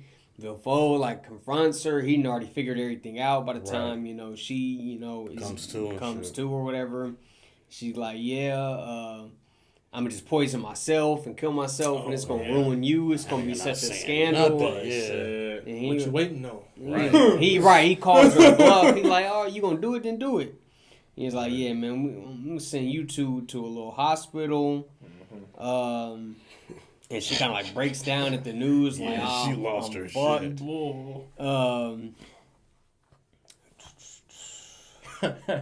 Albert, he goes over, of course, being naive. Of course, we know that, Edmund already knows everything, but he like tells him everything that's been going on anyways. And he's like, oh, you guys did a great thing, going over there to try to help your friend or whatever. This episode where he tells Albert, bide your time and hold out hope. Mm-hmm. And then Albert and Eugenie go to lunch in this episode, and Eugenie tells him about her getting the opportunity to play at the Opera House. Mm-hmm. And then at the very end, right as you think like things are going well for them, they're like kind of snappy, like bam, they calling off the engagement. Yeah. It's pretty much you covered it all from some of my notes. I mean, the CGI scene with the chase, it wasn't as bad as I thought it was gonna be, but it definitely wasn't great by any means. It was just okay. I guess it was okay for its time too when it was released. So that's how it's pretty much acceptable. It was all right for the time it came out. Yeah, I mean, I mentioned before in the early episodes, I said Count is light before light was with his way of thinking and his planning and all that stuff. Valentine's mom, she was poisoning and everything. I definitely wrote down Albert gets cop blocked for his chances with Eugene because of the engagement being called off. Yeah. You can kind of see that their relationship now is kind of like progressing. Yeah, exactly. In a sense, so it's like, all right, because I was definitely finally happy for once of like these relationships in this show, but once we get that little bomb at the end, it's just like, well, damn. Well, how are we gonna go from here now? You know what I'm saying? But cause then the Count had like the 2 opera tickets for them this episode.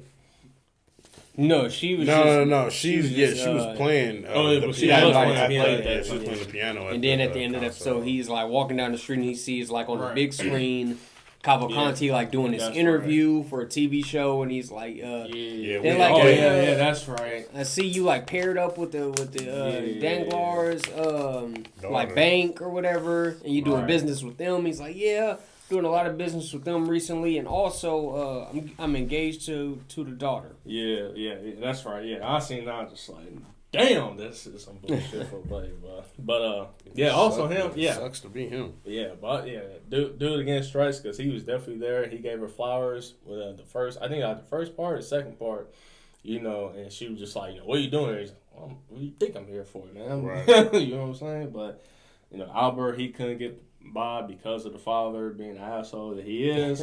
Just straight like, you can't get in this. The engagement thing is off, so don't even worry about it. But lucky enough, his friend was able to, clutch up and get him actually on the backstage, which was pretty cool. And again, as far as the characters go, I mean, don't really get much of him on screen that I like to, just because. So you talking about Cavalcanti? No, not Cavalcanti, dude. Lucien. Lucien. Yeah, with the orange hair. I ain't gonna say I found him interesting, but I mean, as far as like the supporting cast of his friends, I kind of wish we had more of him. But I mean, it was kind of fun though, because he wasn't like that huge. Super important. Yeah, that's super important in the show. But other than that, well, he was, but he wasn't. So he clutches up a couple of different times. Yeah, of course. But obviously, he's not like a main character or anything. Right, yeah. And Mercedes, I'm pretty sure we got a little bit of scene of Mercedes on this one. But I just wrote down, Mercedes dirt on just like the rest of them. But I forgot why I wrote that down, but I think it had to do with the Count. It may have been with the Count or Albert. I don't remember on this episode. But I know there's definitely good reason why I wrote that down. I just can't remember. But episode 11 was cool. I was definitely happy that Albert was actually able to see her play the piano, because I was kind of gonna be let down if he wasn't able to. It's like, damn, that's really gonna mess it up for their relationship now after all this stuff. But at the end of the episode, didn't even matter because of the news on TV. Yeah. 12. Episode 11. No, 12. No, I'm saying like yeah. Episode 11. My part, yeah. All right, episode 12. Albert's engagement is broken, and he still tries to see Eugenie's performance.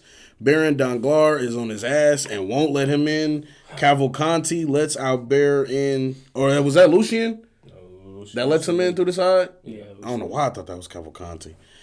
Lucien lets Albert in through the side entrance to see Eugenie's performance. Only for it to be revealed that Cavalcanti sponsored it, and he presents her with a rose and kiss on stage. Villefort tries to arrest and frame the Count after the performance. Oh, yeah. Episode 12, man. How y'all feel about that, man? This is my new favorite episode up to this point. Might be my favorite episode of the whole series. Lucien definitely came in clutch. The performance was amazing. Eugenie's like her whole like her robe or her dress or whatever was great. Like the robe was shining, or the dress was shining, her hair was shining. Yeah. I like the animation in this episode for that. Oh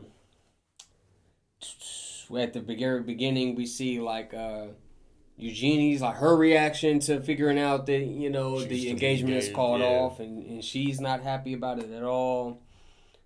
She like has lunch with Franz and they talk about it. And basically like Franz just reassuring her that like Albert's in love with her and that, she should, that basically they just had to be patient or whatever. And try to figure out a solution. Albert talks to his mom, Mercedes, and she tells him to, follow his heart. So, somebody in him who, just his personality type, you think, he'd be very prone to like giving up or quitting. Right. He's reassured to, keep fighting or whatever. As you talked about, Lucien helping him sneak in the back when he goes there and bro on the steps, like, nah, you can't come in. He's like, I got a ticket. And he's like, nope, you're not fucking with none of that. Bro, ticket or not. Man. That was definitely a very frustrating scene because, as the audience, you're like, oh my God, this dude. Yeah. Of course, like the scene where Albert gets to tell her, how well she played. Yeah. Gives her little grapes or whatever. And she's like, hey, I'm about to go out here and do my encore. Now that I know you're here, I can play better. I'm going to play even better because we see a lot of like build-up scenes where she's looking out in the crowd and she's kind of like disappointed that he's not here, which they played up great, like, dramatically or like the drama aspects of the episode. Because it's like, damn, he's not there because he don't give a fuck. He wants to be there and he's trying to get in, but, and he even tells her, like, yeah, your father gave me some trouble. I was trying to, I wanted to be here, whatever. But don't worry, I was here and I heard the whole thing. Yeah. And then, of course, at the end, Villefort pull up with an army of police. And they try and get the Count up out of there. Man. Yeah, I definitely liked this episode. I thought it was cool. I like you said, I like the drama aspect. I like how they kind of played it up until the end. Kind of like how you said with him not being there and they're playing on this fact, like, oh, is he going to miss it? Like, because that's kind of what I was thinking. I was expecting, like, for him to finally get in and it'd be, like, ending and, she walking off the stage and, like, I thought even she would be upset with him, like, dang, you wasn't here or whatever the case may be. But, it was definitely cool. I also liked at the very end when Villefort kind of confronts the Count. And, he's accusing him, and it's a bunch of people going, like, looking around. And obviously, Villefort is, like, the crown judge, so he has this huge reputation. So I'm like, oh, shit, like, dang. Because in my mind, I'm thinking, like, bro, if the Count get arrested, it don't matter what he say in that trial. Like, it's over, because he's going, like, it's a wrap. And then, literally, he pulls out the trump card, like, hey, bro, I got your wife and son over there, bro, so they gonna be my star witness, so you probably don't even want to do that. Yeah. And he ends up letting him go. I thought that was cool, like, seeing him kind of have that, like, public win over him, I guess. Mm-hmm. Yeah, I thought that was definitely cool, man. Yeah, y'all pretty much covered for that. I definitely like that. Like you said, the public, winning them over pretty much, because you see them all just rallying up and just like, yeah, count. That's what we're talking about, man. Just like, yeah, my man just got a foothold in this whole scene, man. It was crazy because even the crowd was like, yeah, man. I think one of the bystanders had said this fried ass line, bro. They said the hanging judge gets hung. I was rolling, bro. I was like, yeah. Everybody wants him to get his like just desserts, bro. I guess we're seeing how like you're seeing like how cruel and stuff he was as when he was a judge. Right. So I'm like, bro, it's just ironic that now you getting your just desserts. Yeah, that was one thing I definitely like in the episode. And also feeding off what Jordan was saying, Eugene during her performance, her looking out and seeing if Albert's actually going to show up. The drama scenes that build up to this standpoint where they actually pretty much confess to each other in a sense. Right. And they just looking back on their memories. And even her just saying that, I expected a rose or a flower, not grapes, but you never change. You're just the same way in childhood. Right. You know what I'm saying? So I kind of felt like, this romance between them two kind of like grew up even more just because of that. For sure. You get like the scene where Cavalcanti like interrupts the kiss, the almost kiss. Yeah, almost kiss, right. Hey, excuse me. And then she like tells him like right in front of Cavalcanti, like, yeah, bro, this next one I'm playing for you, man. Yep. Straight up. Like, damn, right in front of him is fried. Yeah. Right, she got no qualms about disrespecting that nigga, man. Rightfully so, as we see. Right. Yeah, all right. Episode 13.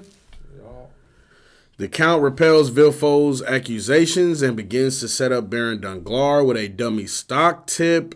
Franz is searching for Gankutsuou. General Morcerf is cut off from the Bank of Danglars even while his election is upcoming. What's your thoughts, man? 13, man. Starting to get spicy. I know I definitely love this episode.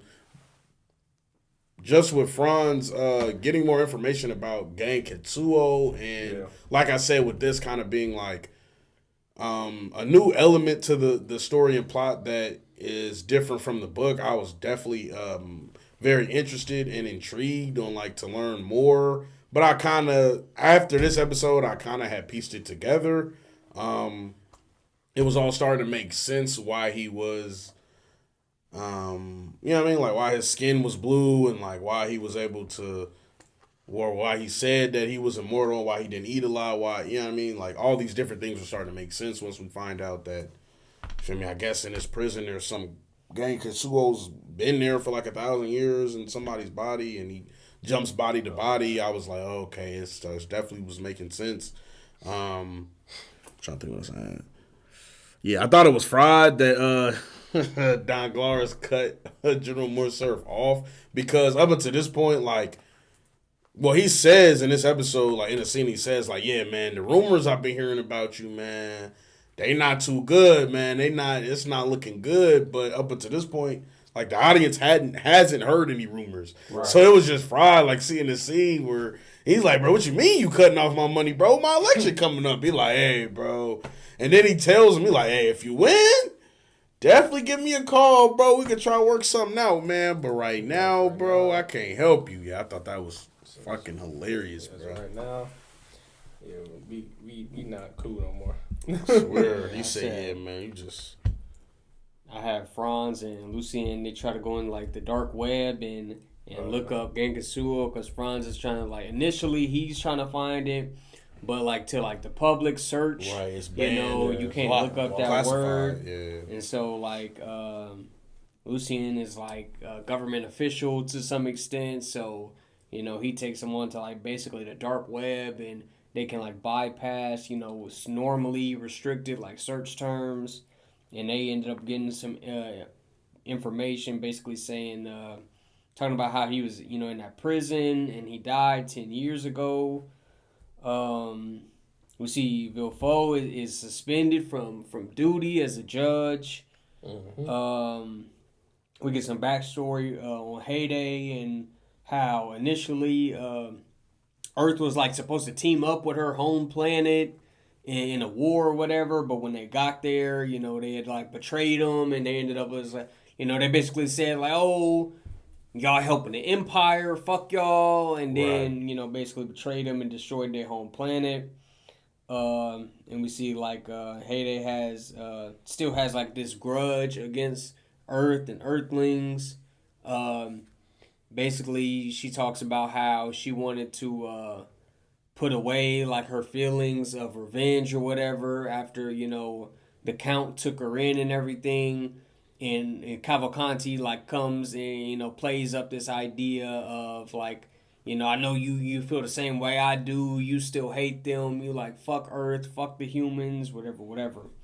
But no, that was the last thing I had for 13. Okay. Yeah, I don't really got much for 13. I did say like the 13 is like blowing up. Just like what the hell is going on in this episode? It's so much going on, and like you said, the relationship between the Fernand and the banker, just like ties is being broken now. Everybody's pretty much going like not fighting against each other, but no longer associating each other. You know what I'm saying? So my 13 is definitely the pinnacle of the show where I'm like, all right, so now they see who's really gonna be real to each other because of all this shit. You know what I'm saying? You said I'm not funding your campaign no more, man. Whoa. All right, 14. Episode 14. Villefort is arrested after trying to shoot the Count.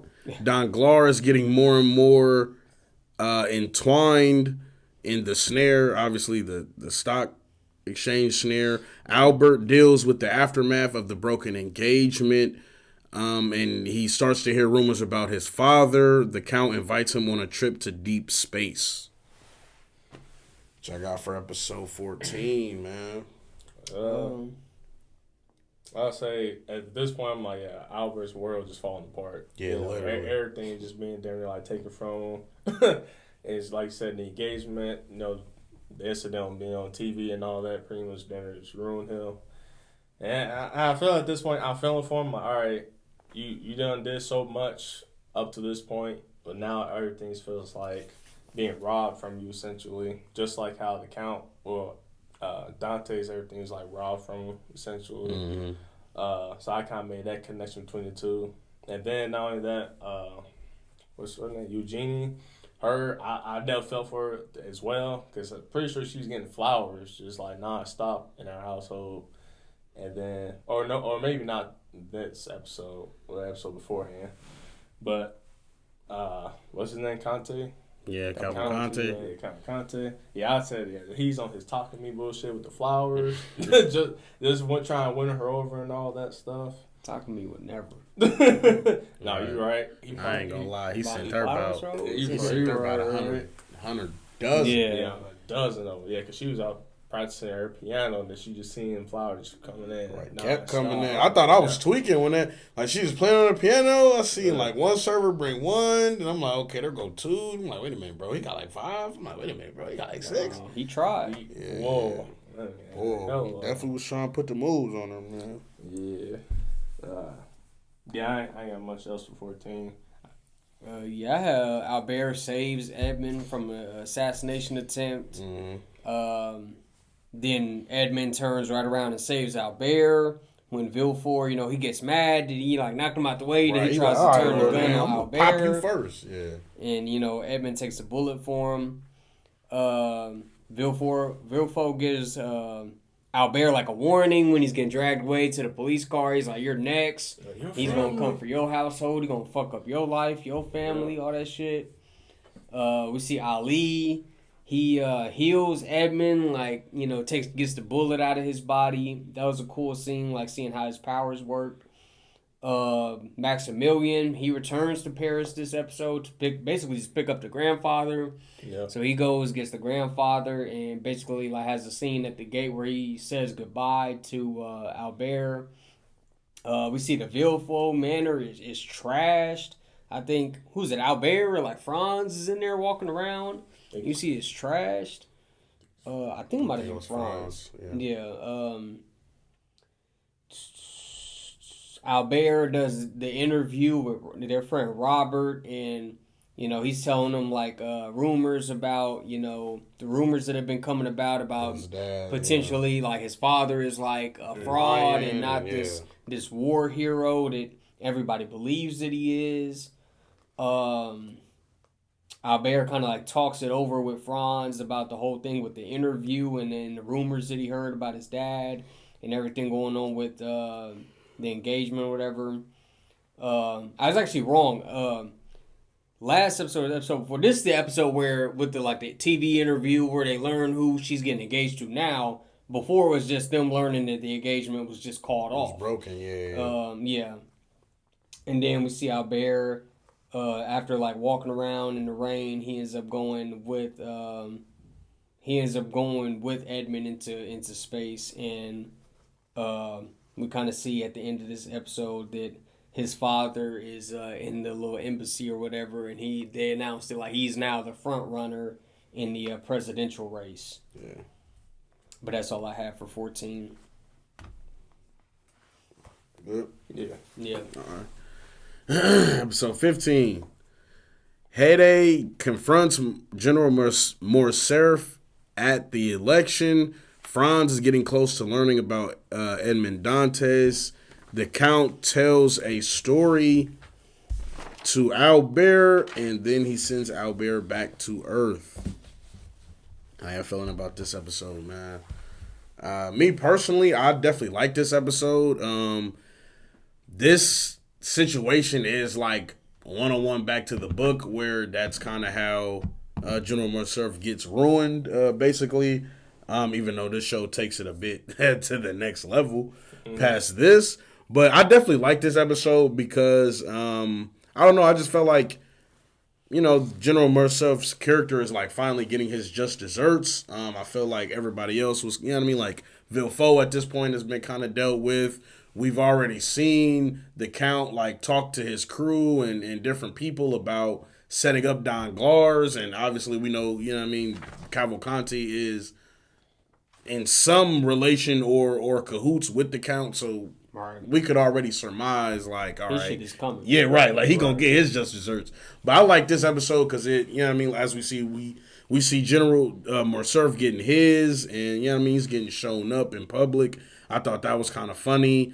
And this, I like the scene with Albert and the Count, on the ship, kind of talking, and he basically tells him the story of Edmond Dantes without saying without saying the name or, hey, this was me, but he basically just relates to him the story about, somebody being betrayed by their best friend and him taking his beloved and him being in prison unjustly. So, I thought that Albert would be able to kind of pick up on it at this point. I thought he would get an inkling of some sort. Mm-hmm. I guess, he doesn't. Well, obviously we see he doesn't until they throw it in his face for real. But, I thought this was cool. And I definitely like the fact that while this is going on, while they're talking on the ship and they're in outer space, that his father is being confronted. So it's kind of just adds to the deviousness of the Count, I don't even want you there, I don't even want you on Earth while this is happening, I want you to come back and kind of just see the damage after the fact. So I thought that was kind of cool. Getting back in almost more into the drama, it's kind of frustrating because after everything that's going on. Mm-hmm. At first we see Albert, he's I got some shit to do, or I got shit coming up. I'm good. I'm not really trying to go to deep space right now. Yeah. And then what's the name? Edmund basically talks him into it. Yeah, and then we see everything with Eugenie. She's going around town trying to find Albert so they could talk about what's happened, and she could basically tell him this is not my decision, whatever, with the new engagement. And then she goes back, and Cavalcanti tells him, yeah, Albert just went on a trip to deep space, man. We don't know when he gonna be back. Right. I was oh, man, he on dirt. He's stirring the pot. Right, because she's damn, what the fuck do I do now? Of course, Edmund indirectly tells Albert, the story of what happened to him. tells him that he's gonna be leaving Paris soon. And we see Franz. He used like the little pin thing or whatever to like get inside the mind of Valentine's grandfather to learn who Edmond Dantes was. Hede, of course, crashed the embassy in this scene, exposes General Mondego. Mondego. For like the atrocity or whatever they did on her home planet. Yeah. And basically they was like taking prisoners of war and then selling them off. Like her family was sold off. Right. And they talking about his role in enslavement of her and all that. Yeah. And then at the very end of we see Albert, he prepares to return home. Yeah. Now you guys pretty much covered episode 15 from what you guys all said. Only thing I really got was just Hades testifying for National Assembly about Monte's crime and all that good stuff on her planet, unfortunately. It was kind of weird, fried how like she walk in there and she's like, I'm here to support you, and they just let her hop right up on the mic. Right. Well, yeah. Well, he really invited her up. He was like, yeah. She was like, yeah, I'm here to support you. He like, oh, yeah, step right on up, bro. Get the mic, bro. I'm like, oh, yeah, this dumbass nigga tweaking. Yeah. But yeah, 16. All right, 16, man. Episode 16, Albert deals with the backlash and fallout of his father's scandal while Franz is trying to put the pieces together on Gankutsuou. All right, yeah, I got Albert, of course, returns home, learns of the scandal. He learns that their friend Robert wrote a hit piece on his father, and he's not happy. He goes over there with Lucien, and he slaps the shit out of bro. But then, like, him and Robert and Lucien basically tell him the truth. Like, they talk it out. We didn't just, like, this is not no gossip mag or nothing. Like, there's facts behind this. This might actually be true. We see, going back to, like, Franz and stuff, we see that Maximilian's father definitely has some type of connection with Edmund. Yeah. Because they have like the picture up there from the spaceship crew that they was on, and it says Edmond Dantes on it, and there's like a picture of everyone from the crew there, so we kind of like pieced together that there was a connection there. Max talks about like, oh, that's my father in the picture. He died a couple years ago. Right. In this episode, Mercedes tells Albert like the truth of what the relationship that the three of them shared. Okay,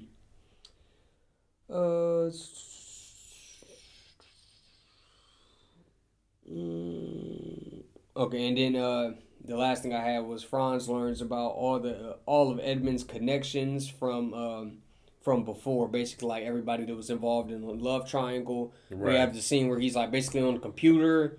And he sees, like, Edmond Dantes at the dinner dancing with Mercedes. And he sees, like, he, like, zooms in on the background and he sees, the other two there. Or really just, Danglars. It was Fernand and Danglars. He seen both of them and he like, oh, wait a minute. Yeah. Yeah, I definitely like episode 16. This is, like...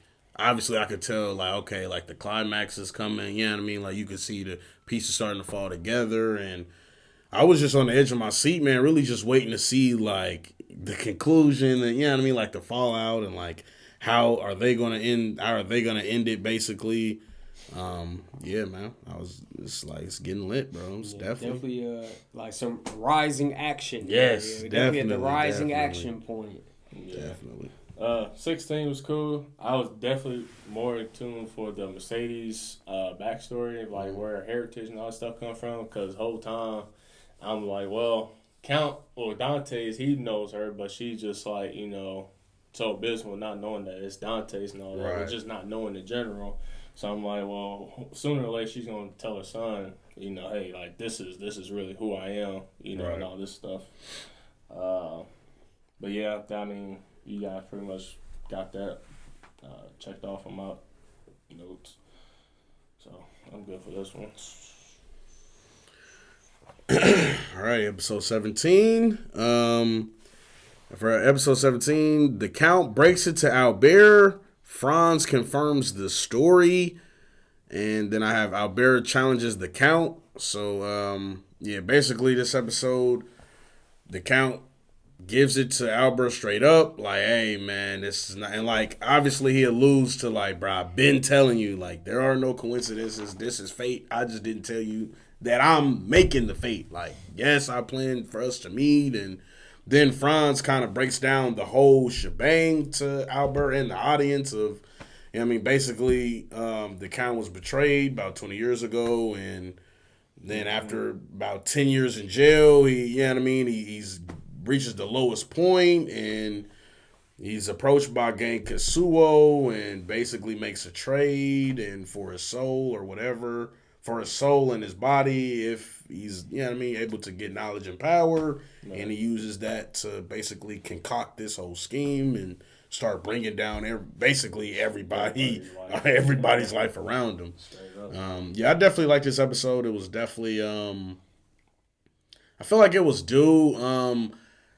I was kind of iffy on just I guess like in terms of the plot and the story, it definitely makes sense that they kind of gave the Count a caveat. I believe like Franz says something along the lines of, as long as he doesn't like give into his emotions or anything, then he'll be invulnerable or like basically have like immortality.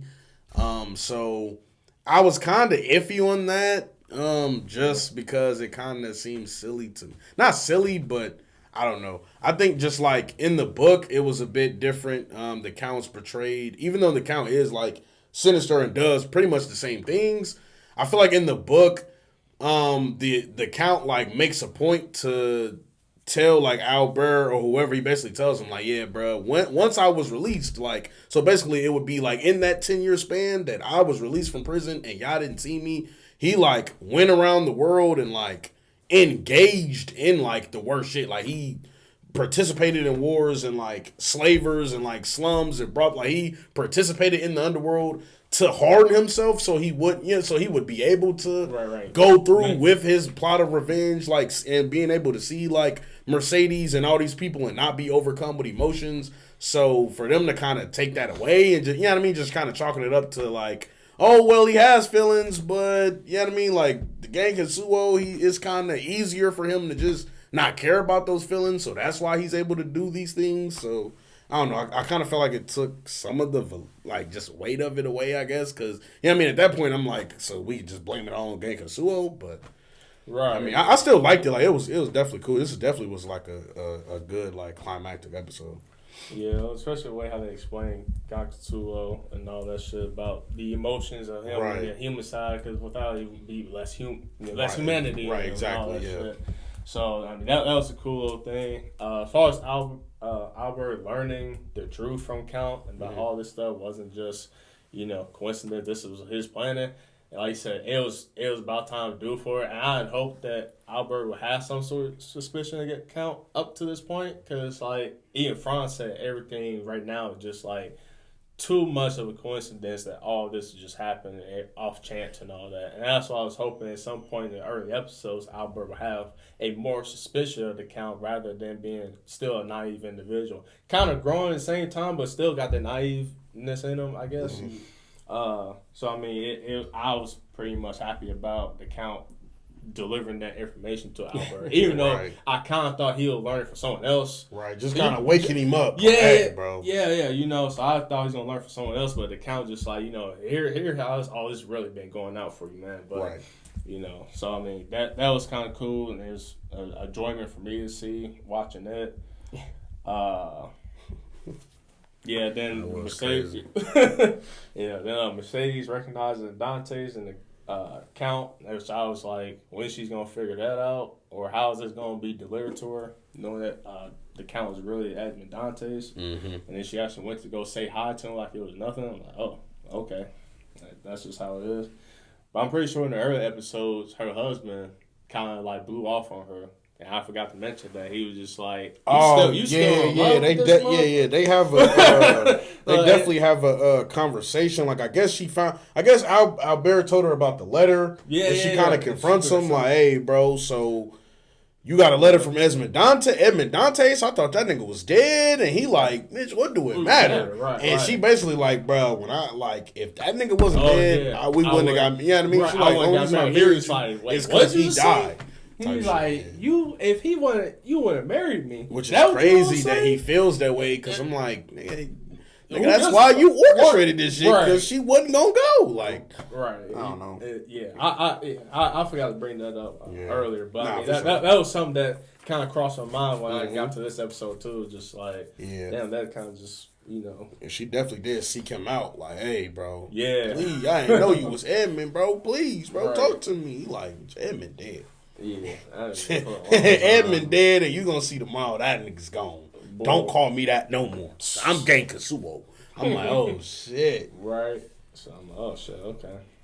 But when I got to that scene, I was just like, damn, all right. Shit getting serious. Shit getting serious now.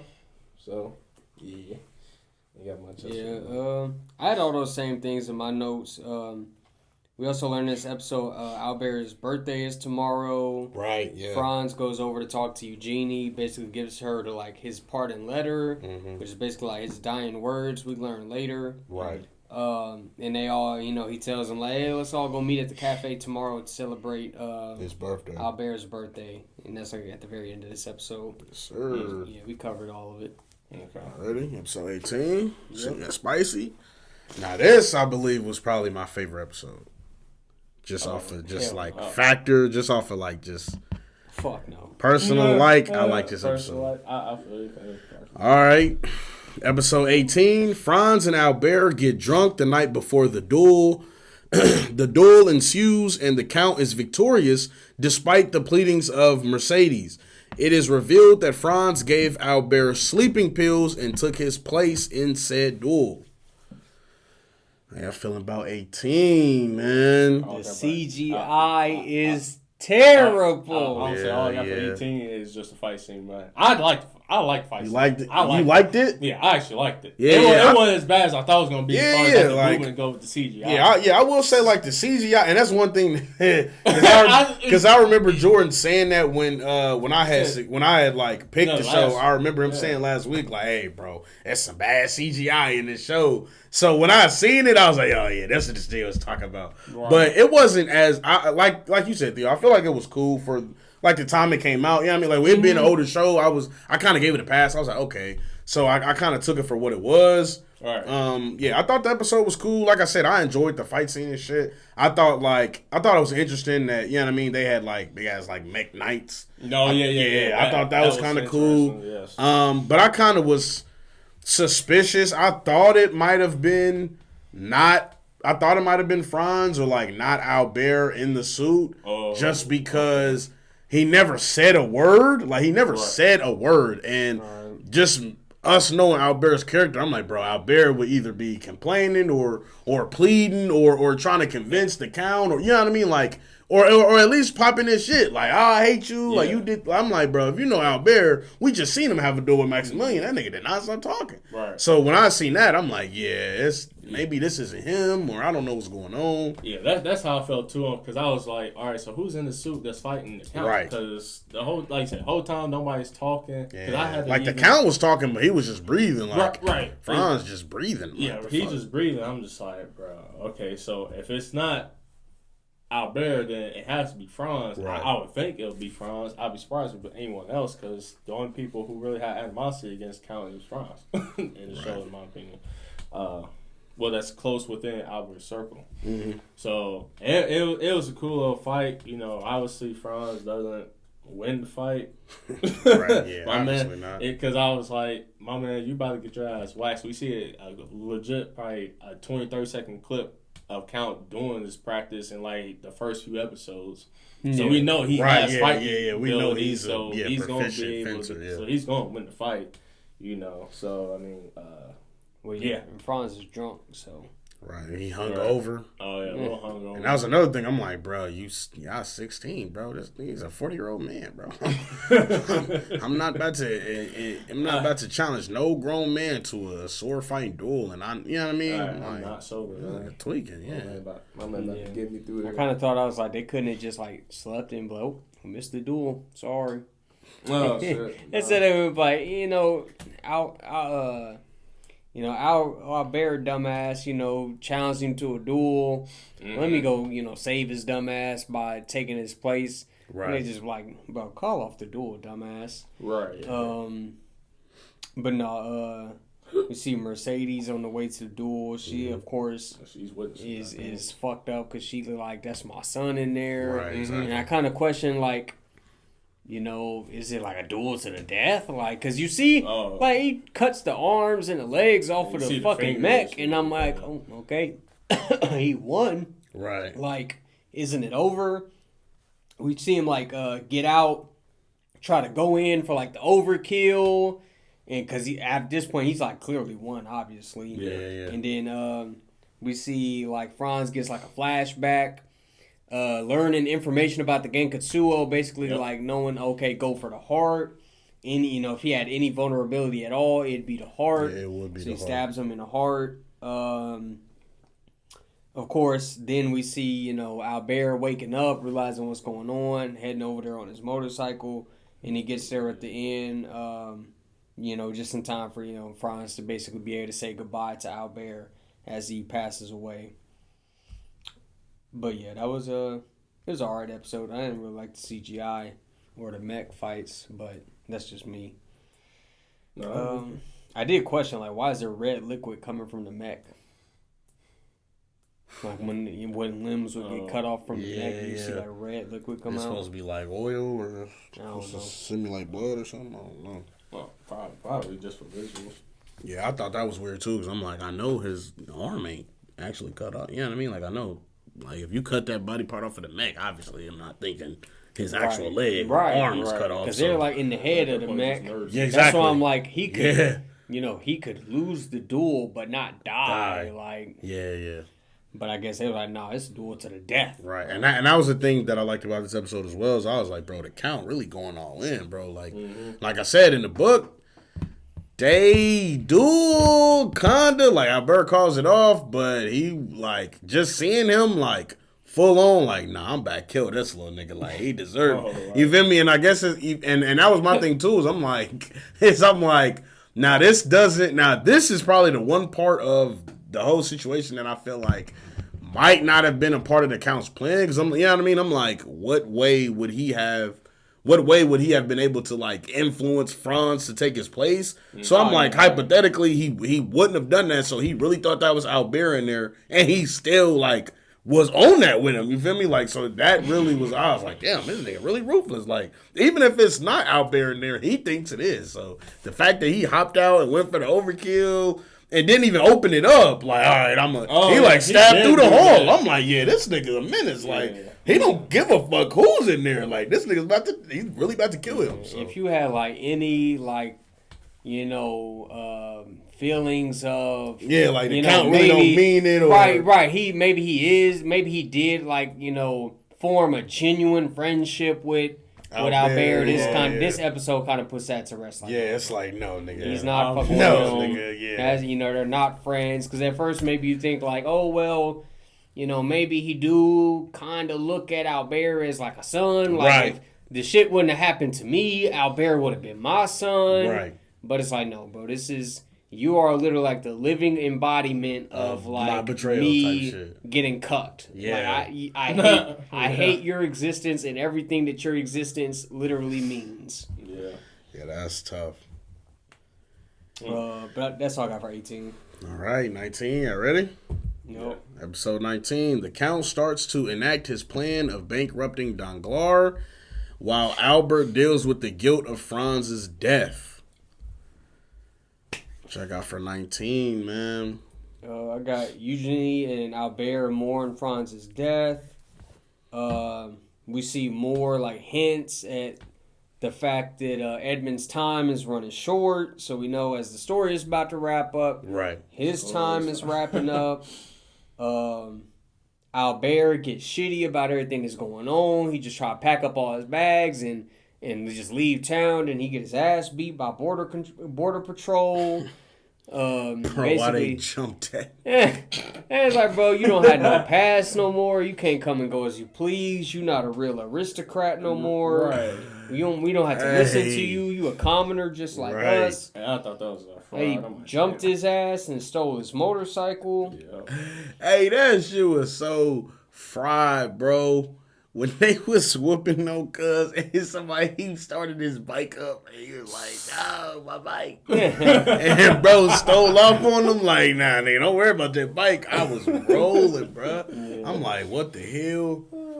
We see Cavalcanti talking to Don Glars about like, hey, when's the wedding gonna be? Whatever. Like, hey, let's get this wedding popping off, bro. Right, and he's like, my daughter says she ain't ready right now. She, something about her friend just died or something. So we gonna have to wait a little bit longer. And then what might be the most fried scene in the whole show, given what we learned at the end, we see Cavalcanti and go Victoria upstairs, get together.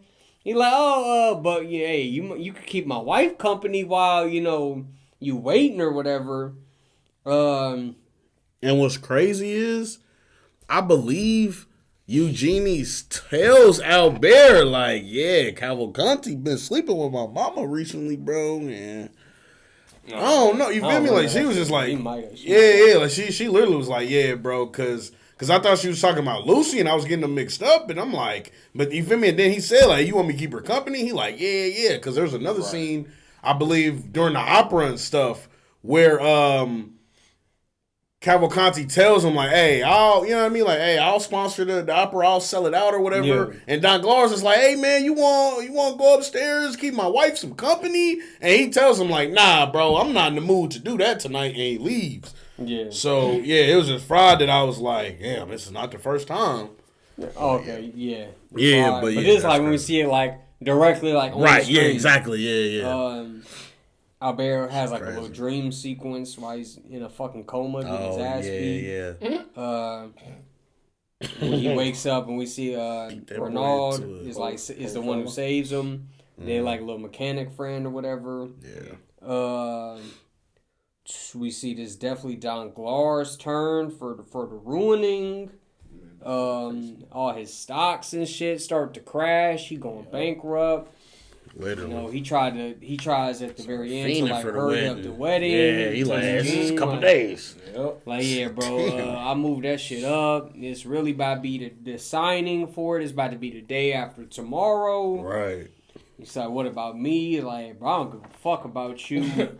We out of money. That nigga said, you gonna be the reason. So you okay with being the reason your family died broke? Said, nah. You are only hope now. This marriage is gonna save us from financial ruin. Time for you to play your part. Hey, that nigga fraud. That nigga said, you are now the most... That nigga said, you are now the most precious thing in the world to me. I said, bro, this nigga is crazy, bro. I really wrote down, so yeah, this Father of the Year award. And at the end, should we get that crazy ass scene where she try to like leave and escape? Oh, and yeah. Cavalcanti get all Cavalcanti, like, yay. It's another pick from TV Yeah, Special, he start getting real Diddy-ish, bro. Yeah, thank God he ain't taking too far, but right. I can't do another heavily delusional, man. Yeah, thank God. I thank the Lord. Like, yeah, the fuck off me. I thank the Lord he ain't. He came out of the shadows like some fucking villain. I said, bro, hey, where you going? I said, oh man. Oh my God. Yeah, that nigga is crazy, bro. That scene was definitely... He was probably like my most hated character this whole show. Yeah, for sure. For sure. And it's crazy because he kind of justified. Hell no. He's justified in the sense of wanting revenge, but obviously in the way that nigga acts, like especially that scene, I was like, yeah, I don't like. That's what I'm saying. Like, even after the revelation of his character, I'm like. Cause I could kind of see everything else, but this scene, like everything else, I could see you kind of being like, I want to ruin them, I want to fuck with their mind. But this one scene, cause you really didn't have to do that. Like his revenge was against Villefort, though. I mean, and the mother. Yeah.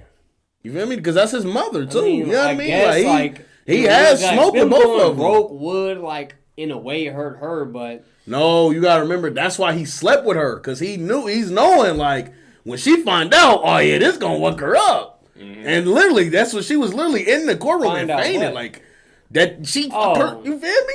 Yeah, that was my whole thing. Is I'm like, cause him ruining Don Glores, okay, that's the count thing, but I'm like, cause his revenge obviously would be, man, that it had to be like, what else would be the point of? What else would be the point of that? And you know that. What else would be the point of that?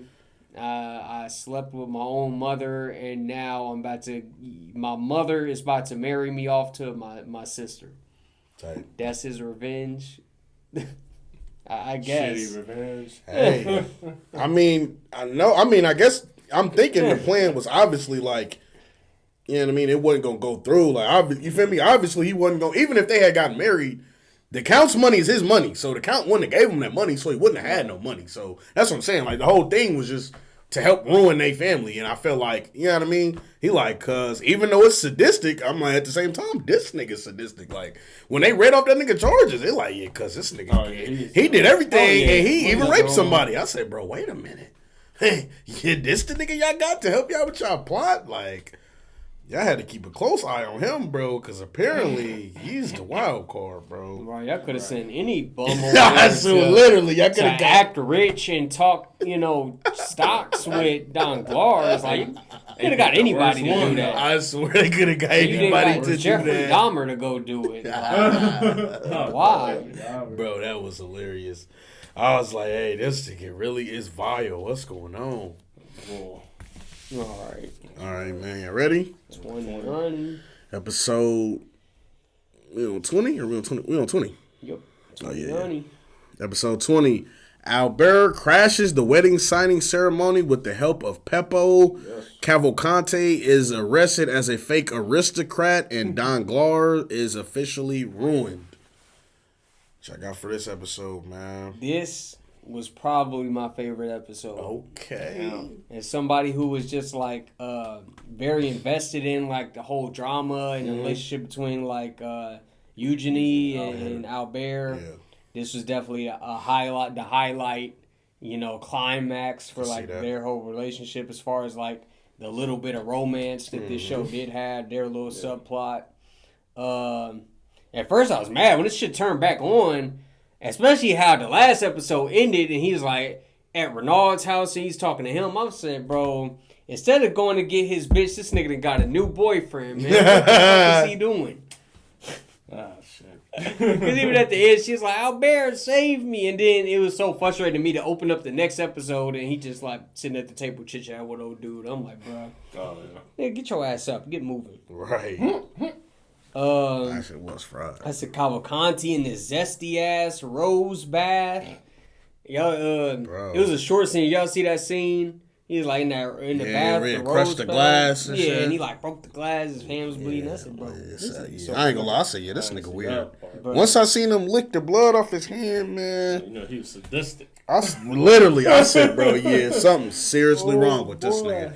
Couldn't put my finger on it. I was wondering up until this point, why did they get this nigga out to sale? What is this nigga's significance? Like, why did they release a prisoner to get a part? Like you said, that they could have paid anybody to play.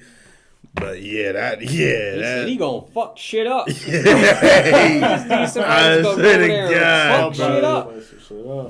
I swear that really could have been his whole revenge in and of itself. Like just releasing this nigga, just releasing Cavalcanti onto the whole aristocratic community. Like, hey nigga, here go $100 million and here go a title, bro. Go ruin these niggas' lives because he was definitely a fucking menace, bro. God. See, it's the little wedding signing day.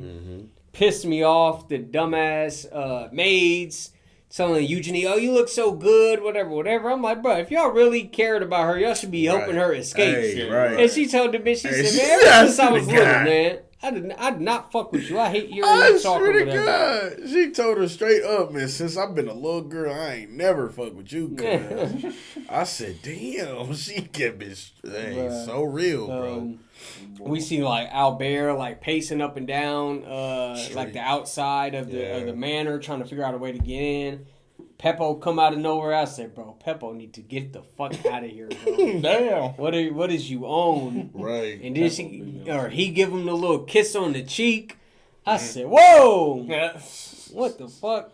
Crossing lines, man. No, she definitely helped him out, though. She said, you want to help, you want to save the girl you love, I want to save the boy I love. I said, bro, this nigga do not love you. He don't like you. At all. Yeah, because I didn't even know that any of that was coming. I just seen, like, I just wrote that down as soon as he came on screen. I said, bro, you're the last character I'm trying to see right now. Like, we got urgent business. Right, we got very serious business. I said, Albert need to crash this bitch like Shrek did. At Right. At the end of the movie, they crash in with the dragon. Right. They about to sign the little thing. I said, Eugenie better sign that bitch, Joe Smith. Peppo comes up, especially after she like spills the ink and she notices Albert. Yeah. Peppo come and crumples that shit up. Eugenie at the end, Eugenie and Albert run off together. Love that scene when Lucien trips Cavalcanti, trying to run after them. Yeah, that was good. Finally, the police bust in there and they're like, you under arrest. You the escaped fugitive we've been looking for. Right. Yada, yada, yada. Renaud is the getaway driver after they get out. I said the series has peaked at this very moment. They could roll the credits now and I wouldn't even be upset. Yeah. Low key. That was just like with their whole little subplot. Said Edmund is a real one. He said he leaving his money to his little niggas. Gotta feed the family. Yeah, we get the little kiss scene at the airport where we see Eugenie is gonna go to New York to go to like the little piano school, because we do get a flashback where she's like sitting at her piano and she's like reading this letter that like somebody, I guess after her show at the Opera House, somebody took notice and they sent her a letter inviting her to their little academy. Yeah, the little piano academy type shit. But yeah, that's all I have for 20. Okay. That's it. 20? Good? Yeah. All right, man. Episode 21.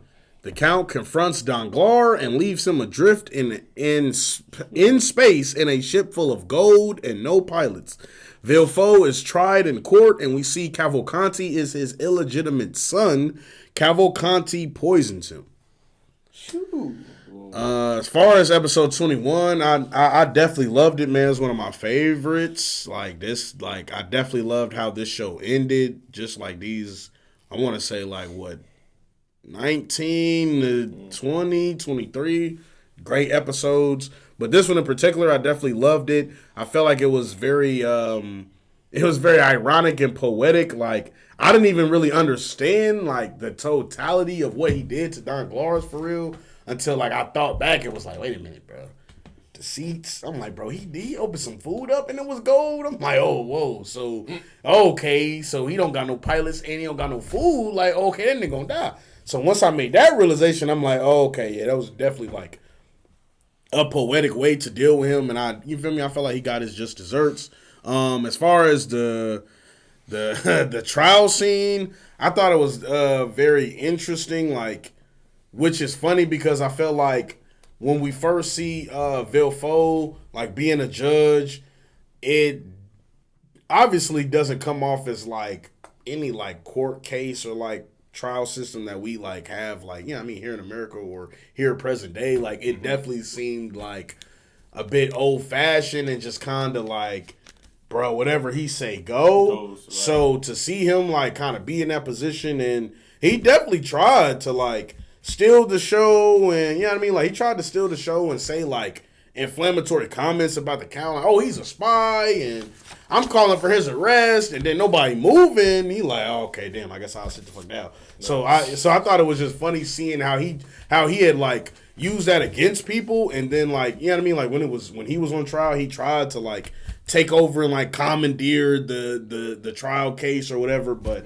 that shit didn't work. So I definitely thought that was cool. Like, he got his just desserts, and yeah, man, it was definitely was like a huge character like revelation for me, because like I said earlier, in like episode 8 or 9, when I seen the Count buried that box, like I thought, you know what I mean? Yeah. I thought they had like aborted like their child, and it was, you know what I mean, it was gone. So for them to be like, nah, bro, Cavalcanti is his son. It definitely threw me off. I mean, it was kind of some stuff alluding to that. Like I believe Cavalcanti did say something, like I want to say like in the episode before this or a couple before this, he had said, or when he was in the rose bath, he basically was like, he basically said something like, man, I can't wait to get back at mom and dad and my little sister. And then I was kind of like, so maybe he's the illegitimate kid. But yeah, it wasn't until it got like fully revealed, and then I was like, oh shit. But no, I definitely enjoyed this episode, man. It was lit. Yeah. Episode 21 was pretty cool, like you said. I definitely like the scene where Baron and Count are on the plane. I definitely like that scene, especially when Buddy shot at him. I was like, oh, Yeah. he shot him like again. That scene like, was hilarious. I'm He like, was like, that shit was if fried. you would have just went back home quietly, Yeah. you wouldn't have had to die. man, I was just like, He oh, said, now what I'm gonna do with the body? I said, oh yeah, this nigga's a menace. yeah, I was He like, no oh, remorse. yeah, my man is savage for that. But like I said, check the cockpit, see nobody there. It's like, what? But you know, we see the Count stands back up, but it's not really the Count. It's Gankutsuou. He's like, look at me, look at this face that I have. My man is Right. like, don't it look familiar to you? But it's like, oh shit, that Dante's. And then we get the little recalling memories of Dante's wrestling at the bar and them all talking and having that dialogue, which I thought was pretty cool. Yeah, and it was funny that the Count, I mean not the Count, but yeah, the trial, the poison, and the attempted murder. That scene was cool to me too. But I just like the airplane whole segment of the episode. That one stood out like to in me the the ship. most. Yeah, that one stood out to me the most in this episode. Yeah, definitely was a good scene. I think I liked it. So how much would you say episode 21 correlates with the book that you read? As far as episode 21, I mean, in the book, it is definitely, I mean, it's obviously different. Like, Don Glar, like in the book, Don Glars, he basically just runs away. Like, he runs away with the little bit of money he has and kind of like, basically like forsakes Eugenie and them. He kind of like, all right, bitch, figure it out. Like, he writes her a note, like, all right, I'm leaving. And then when she comes home, he's gone. As far as Villefort in the book, it's a bit different. Like, yeah, Villefort's wife ends up poisoning herself and her son Edward, and he kind of has to, you know what I mean? Like Maximilian runs away with Valentine and takes her grandfather, so he just kind of has to like, that was like his just desserts, where he just had to like deal with the fact that like, you know what I mean? The Count like introduced poison to his wife, and the idea of like, hey, you could just poison her ass, and your son would have money, inheritance type shit. Right. So, yeah. But I'll say, like, in the book, like, Villefort he definitely wasn't like as cruel as that. Like, even though he did do that bullshit to Edmund in the beginning of the book, but he wasn't just like a all out like cruel like evil person. Like, judge. Right? Yeah. I'm gonna say, like, in the book. Like, he talks about, like, what he did to Edmund was, like, the one thing in his life that he was, like, cause, like, he just hella regretted, and, like, from that moment on, he became a better judge, because he was, like, he was always impartial from that moment on, because he's like, nigga, that's the one time that I had abused my power and type shit. Right. Yeah. Yeah, I pretty much had a lot of those same things in my notes. Getting more back into, like, the flashback, we get a lot more, like, of a detailed retelling of, you know, more details about what exactly transpired with Edmund. See, basically they all worked for like the same company, like basically on the ship, on like the spaceship. After Maximilian's father died, he appointed Edmund as the new captain. After that, Edmund like catches Don Glars like embezzling money. Basically tells him like, hey, you know, if I catch you doing this shit again, I'm on your ass. fired. It's a wrap for you. Yeah, we see basically this backstory cementing that Don Glars was basically like the driving force in the false allegations or false accusations against Edmund, and they, like, double down on, like, this is why he's doing this shit to him. This is why he getting done so bad. And like you said, he leaves him, you know, drift in space with a rocket, you know, on their little space rocket full of gold. Villefort pleads not guilty at his trial, which I thought was funny because he's like, the Count is a fucking cancer to the community. Right. He said, I did it, but it was his fault, so I didn't do it. Right. Nigga, I fucking... I'm pleading not guilty. I was trying to save the community from this fucking cancer. Yeah. I was really about to do us all a favor. Right. So this nigga a spy anyway, man. Cavalcanti knowingly fucked his own mother. Yeah, that was crazy. Crazy business. And then after the whole thing with Danglars, I was like, okay, is it over? Right. I thought maybe the flashback was like, damn, the only one he kills is Danglars, but maybe I'm thinking like with the flashback and it being like, oh, he was the one who put that battery in Mondego's back, and he was like really the driving force. Right, that's why he got it the worst. Like, you gonna die because you really the shithead that started all of this. Right. If you wasn't so shitty about me becoming a new captain and being on your ass about the embezzlement you was doing, none of this shit would ever happen. Right. Like, it might have just been motherfuckers hating on me from the shadows, but you don't want to put that battery in their back. Yeah. But then we see, like, no, Edmund not done, because after this, he goes to Villefort in the hospital after he gets poisoned, and basically, like he did with Danglars, reveals to him the guy Edmund Dantes. Right. And tells him, like, this poison gonna rot your brain, you're literally gonna go insane, and you gonna be in a fucking loony bin, nigga. Yeah. I was like, that shit was crazy, bro. I said, once I seen that, I said, oh, he not done with motherfuckers. Yeah, I thought definitely. he was done. That nigga's like, definitely not done. Last one to get it. Right, bro. That's all I have for 21, though. All right. Episode 22. My bad. Episode 22. The Count recalls his tale to Albert. He traded his body and soul to Gankutsuou for a chance at revenge. General Morcerf starts to stage a coup and tries to take over Paris by force. Which I got for this 22, man. I said, General Mondego gets ready to launch his attack. Albert tells Edmund he has no enemies. Basically, like, they talk on a bridge, and he's kind of like trying to talk him out of his revenge plot. Right. Yep, as you said, Mondego attempts to perform like a militaristic hostile takeover on Paris. And we see in the flashback, Edmund basically was supposed to deliver a letter about the plot to assassinate the prince to Valentine's grandfather. And it got intercepted by Villefort, and that was like... Yeah, that was a wrap for him because his name was in it. Yeah. Villefort and a lot of these like upper politicians' names was in it because basically they were trying to assassinate the prince and blame it on the empire so the war would keep going and they could extend the war because, of course, all these big, talking head politicians and shit, they was making money off the war. The war was big money for them, so they wanted the war to go on for as long as possible.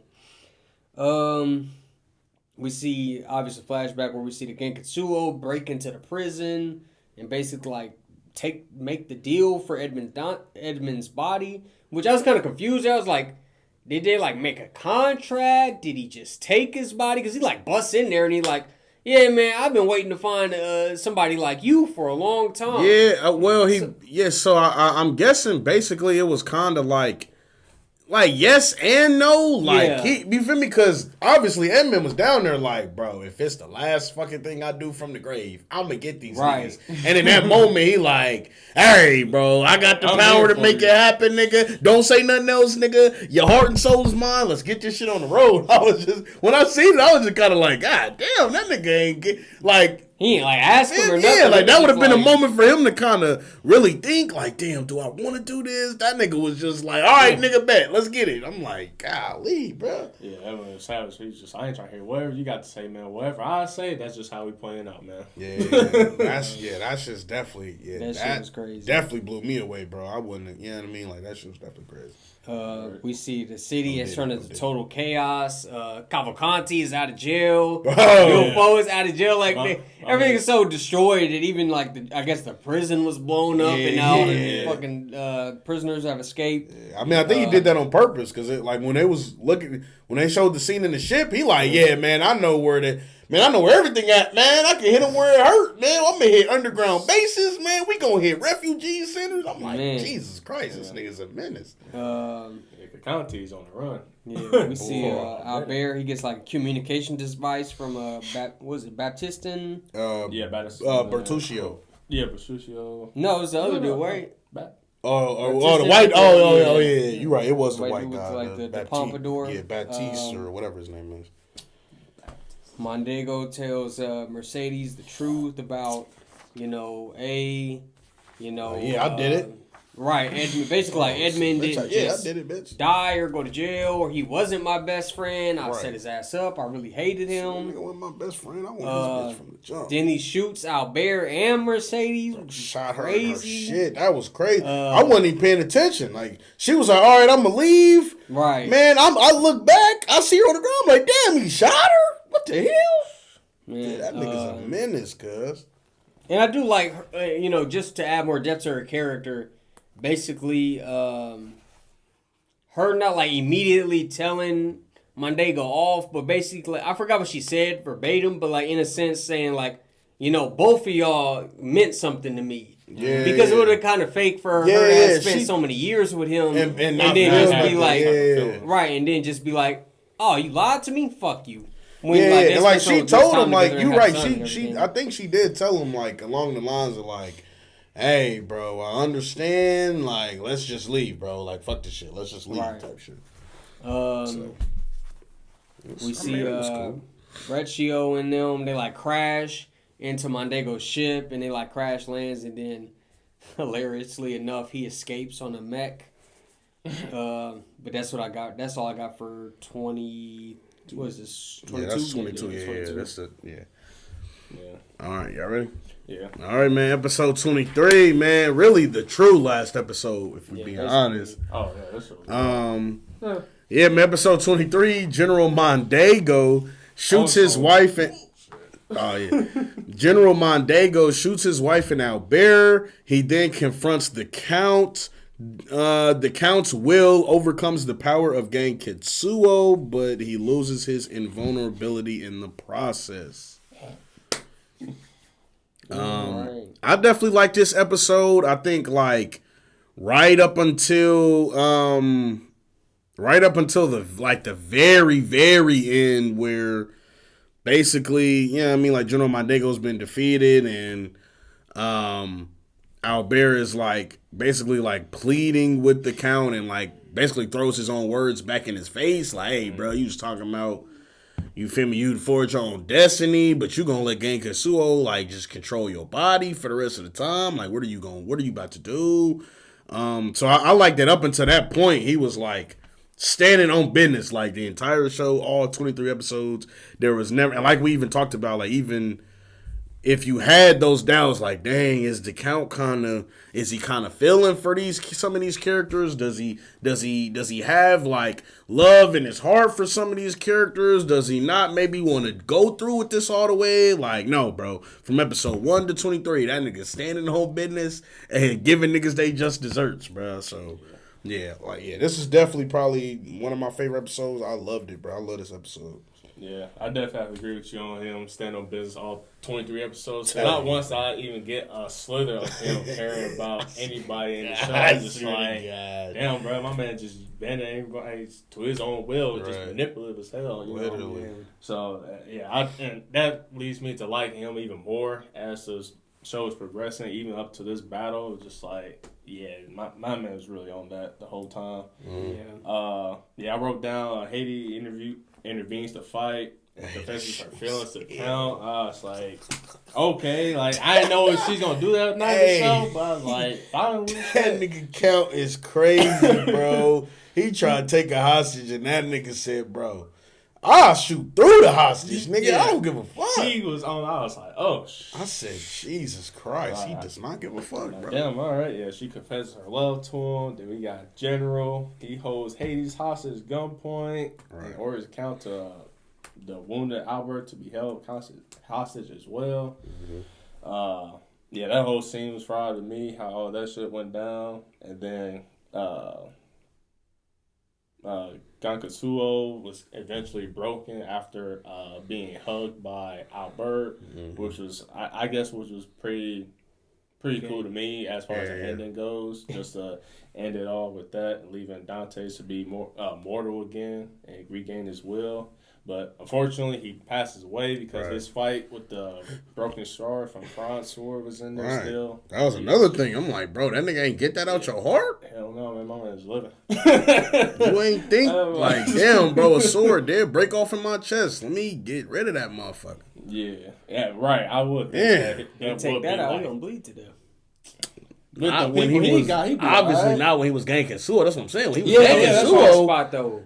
Nigga, it don't matter. Like, he could have took it out. Nigga, it's like if he got shot in the heart by Danglars, cause he could have took that shit out and been like, all right, man, I'm cool. That's what I'm feeling. But I could see it. Like, I could see it. I could see, you feel me, where the count was, where obviously Gankutsuou was like, nigga, I'm immortal. Like, nigga, I don't give a fuck about it. You feel me? Where he like, nigga, fuck it. Right. But you feel me? I'm like, nigga, in the grand scheme of things, I'm like, nigga, it definitely would be smart to take that shit out just in case.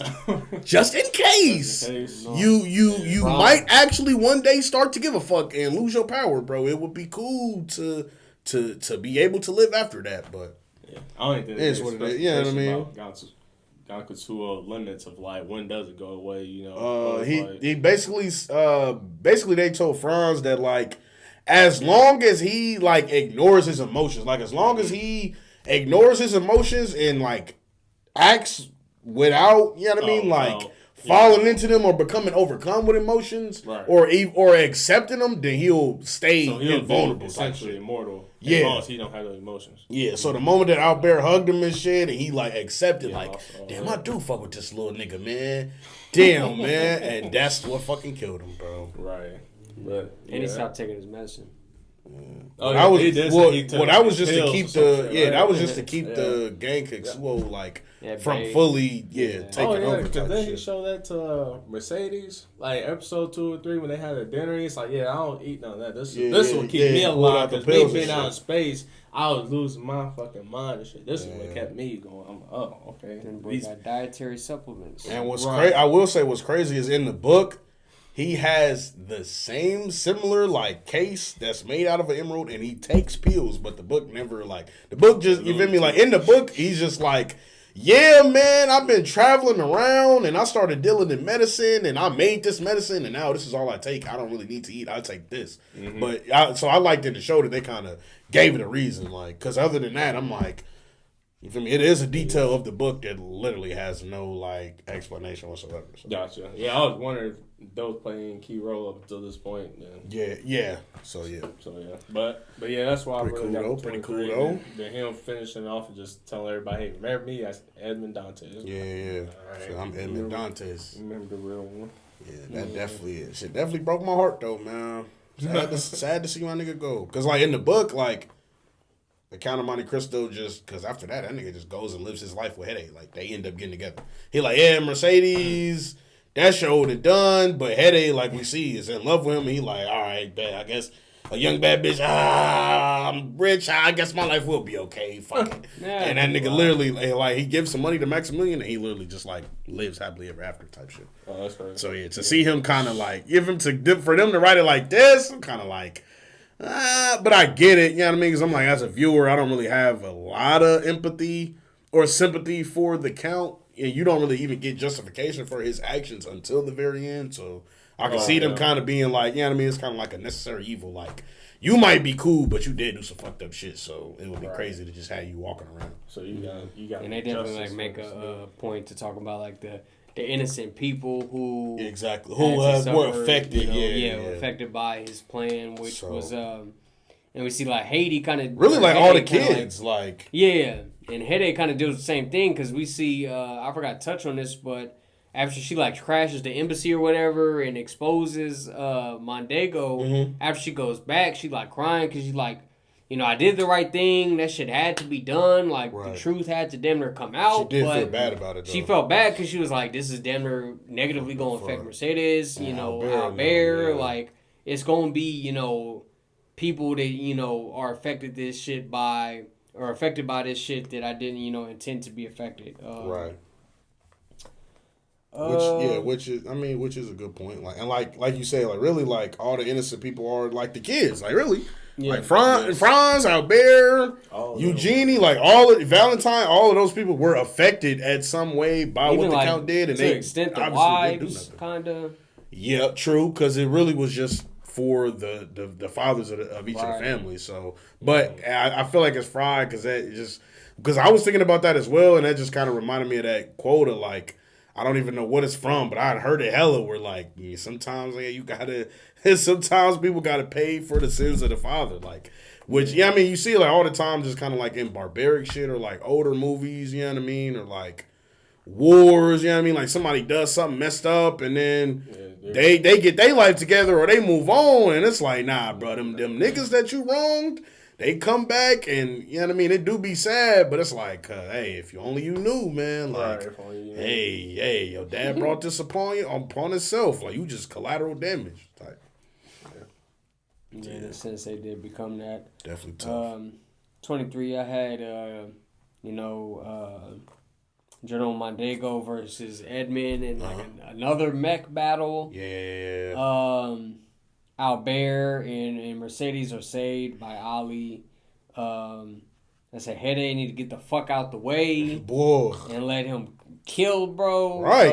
Because this is bro, you done shot your wife and son. Like, that's what I'm saying. Like get this nigga now. out of here. Then I was thinking about all the innocent people that Mondego had hurt by attacking the city. I'm like, bro, now if it's somebody, if it's one of these three that probably deserve to really get shot in cold blood or killed, bro, definitely needs to be him. So yeah, that definitely was fried. They kind of try to redeem him like a little midway through, like he releases Hede and then tries to plead for Albert's life.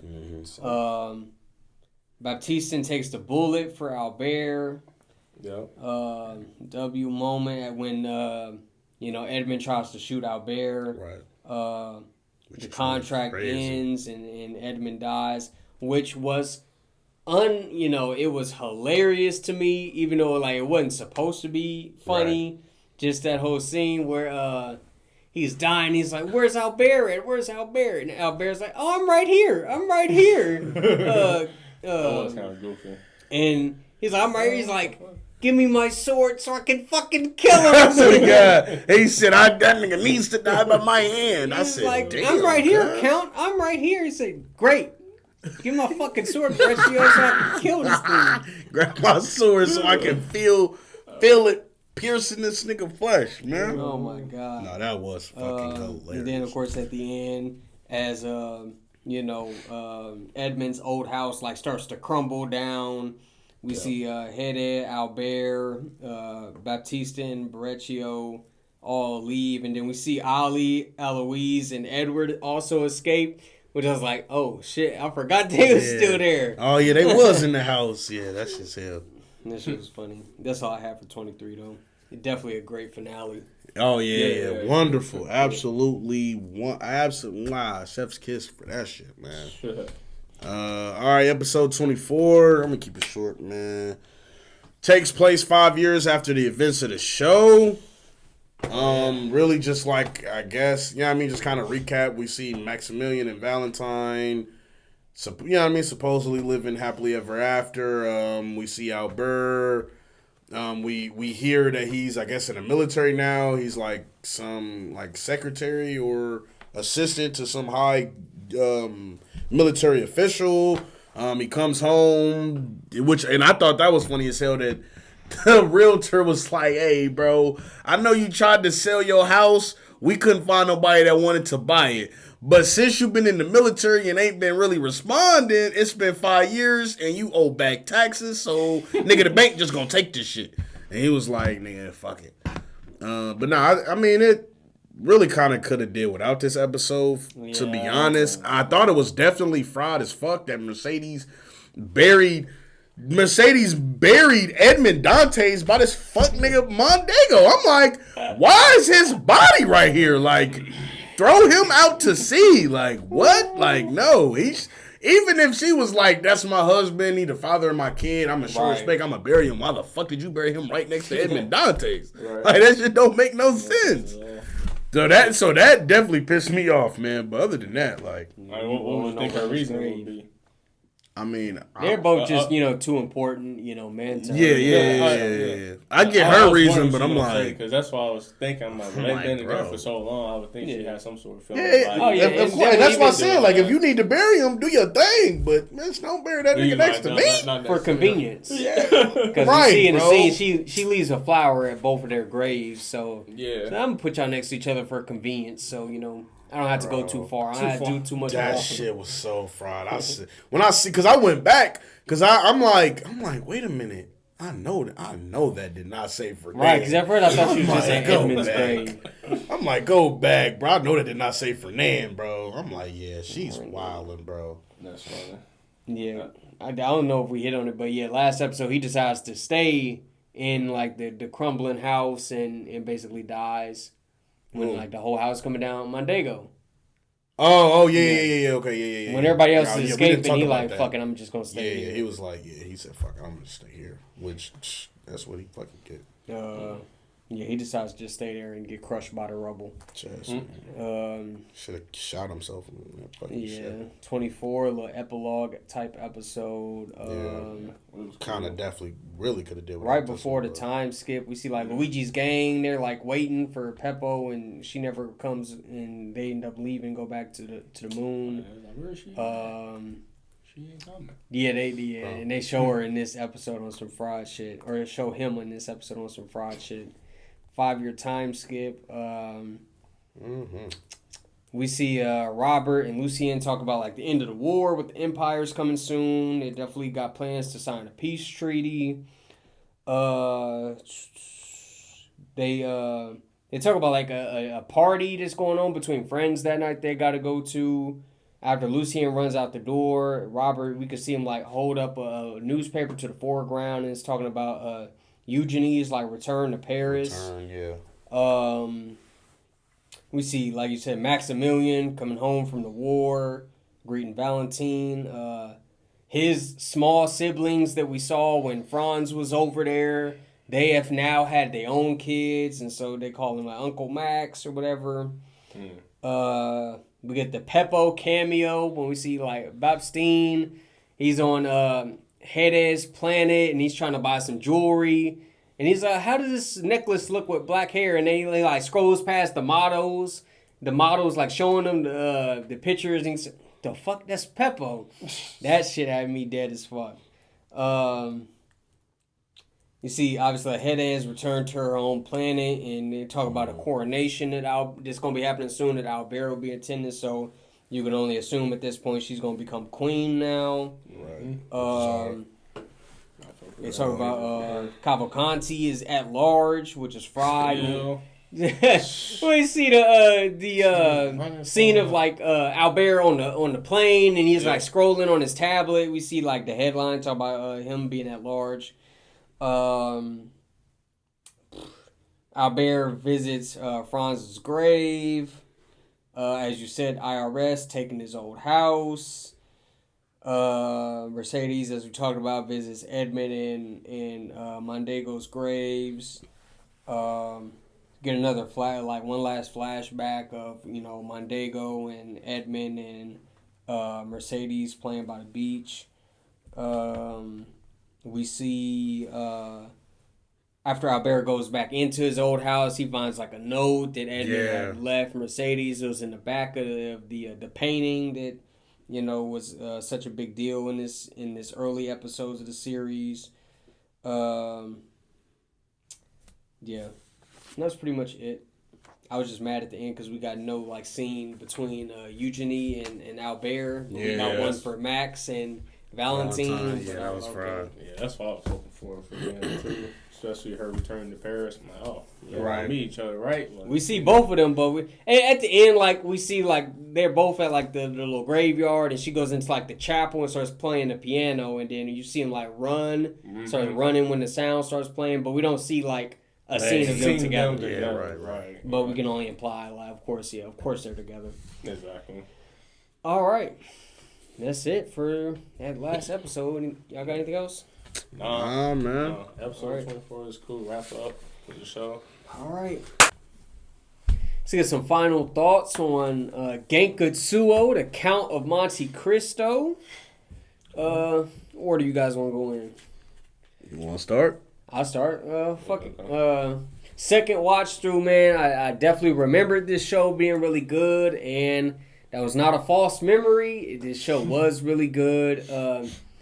2004, definitely everything but the CGI held up, and really just CGI mix. The other uses of CGI in this show, yeah, for the most part, it blended very well with the animation. Gonzo definitely did something very unique with the designing of the clothes and the moving patterns on the clothes and hair. Yeah. I like that little added attention to detail and just trying to change stuff up. Character designs are all done very well. So, yeah, definitely high regards for me for the art and animation. Just the overall look of this show definitely sets itself out. Definitely a unique look to the show, which I always love when a show can like set itself apart from any other anime. Just you see anything, any screenshot from this show, and you can automatically tell like, oh, that's from Gankutsuou. Yeah. Sound wise, I wasn't too big on the opening or the ending. Other than that, the OST was, it was decent. It was passable. Never was I caught off guard by a background song or something that felt like it didn't fit. Character wise, you could definitely tell this was from like a novel or a book, because while besides like maybe our main characters, a lot of the characters were not multi-layered. All of the characters definitely had a role to play, and it doesn't really ever feel like we get introduced to any characters that are just like, why are they here? Every character definitely has a role to play, and they definitely shine, have their moments to shine or do whatever they're supposed to do in the grand scheme of the story. So I like that aspect of the characters. The story overall was great. That, of course, being the main selling point of the show, it being like this drama and everything that, of course, the main seller of the show is the storytelling. Right. And I think that the storytelling was done very well. Anything I'm forgetting to hit on? Story, characters, animation, sound. I think that's everything. My final score would definitely be... I'd have to get this a 9 easily. An easy 9. I just feel like, for what it's supposed to do and what you'd expect it to do, it does those things well. And my favorite character... I'd probably say my favorite character is Albert, since we get the most screen time with him, and we get the most time to kind of like understand his personality. Interesting. Young Albert. Me personally, I enjoyed the show, man. I think the animation and art style, I definitely loved it. I think it was done well. Kind of like Jordan had just said, this is my second watch through. I remember enjoying the art style. Didn't really remember a lot of the like specific plot points or things like that. So I was excited to watch it and was, you feel me, like my expectations were really exceeded. Like it was way better than what I thought it would be. I thought I would kind of maybe not enjoy it as much, or it would kind of lose its like nostalgic film for me, but nah, it was as good as I remember it being. As far as the OP, it was cool. I liked it. I definitely liked the ending. Kind of the same sentiments as far as the OST though. Like wasn't any scenes I felt like the music like stood out greatly, but yeah, I mean, I definitely like didn't dislike it at any points. For me personally, I would have to say my favorite character is the Count. Let me just say that off the rip. Definitely goated, man. Edmond Dantes, the GOAT. For as score wise, I would probably have to give it. I'm gonna go ahead and go with 9. That's why I had laughed earlier when he said it. I was kind of back and forth on what I felt, but nah, I definitely feel it's a 9. Like I said, it's as good as I remember. For what it does, you know what I mean, with it being like a dramatic, story-driven show, I definitely appreciated it. I loved all the characters. Yeah, I don't really have any complaints with the story. Any of the things I didn't like were just things that I felt like were different from the book that I either wasn't expecting or, yeah, I mean, kind of threw me off. But as far as everything else, like I had no complaints. I definitely loved it. Nice. Again, I came to the show really blinded, had no idea what to expect from the show. Given from the information I got from Jordan and T, it could only be high hopes just because of recommendation. First watch through, initially I was so astounded by the art style of it. I think that's what grasped me the most, of how unique it is, and the character designs, their clothing that they wore, and some of the scenes that they projected. Characters with some characters were shadowed out, and when you got the main bright color characters, you knew that there was the main surrounding scene about them. That was a great aspect of this show that I liked a lot. The characters itself, I would say I liked the main cast and the supporting groups. You know, the antagonist, the Count was good. The relationships we got from all the families, from the mother and fathers, was great. You know, some of them they had their funny moments in a weird way. Obviously, some of them was very devious and they had their own evil intents. The abuse of some parents that they had. The MC himself started out really naive, in my opinion. I didn't really care for him, but I kind of grew to like him a little bit more as the story progressed. With his relationship with Franz, and then with the Count and others like Eugene. So it was a pretty good progress through the story that I like. Sound quality, I would say I wish there was a little bit more sound in the background. I think that gave it a little bit more of a kick to some of the scenes that we got in the show. The OST, I didn't really care for like that. It was skippable. It wasn't horrible. You know what I'm saying? So it was okay. I don't think I really liked the ending at all. Now that I'm thinking about it, what I was gonna say relationships again was good. Art style was good. MC, he was okay. The antagonist, I really liked the antagonist a lot. The Count, he was pretty great. Especially going throughout the whole show, how he's really being a manipulative individual, and him being on demon time when it calls for it pretty much. Right. The action in the show, again, it was like drama, but it was cool. It was cool scenes that they had. I mean, the CGI moments, I wasn't really complaining about it. I thought it was okay for what it was. It wasn't horrible. But I don't really watch too many shows that have CGI in it, so when I do come across it, it kind of surprises me. So I don't know what really to expect from it unless it's surrounded by CGI only. But yeah, my final score for the show, I'll give it like a 9.3, just because of the fact I wish there was a little bit more sound to it. Characters, they was good. They weren't terrible. They were pretty average. The MC, he was pretty cool along the way. Favorite character, I still like Max.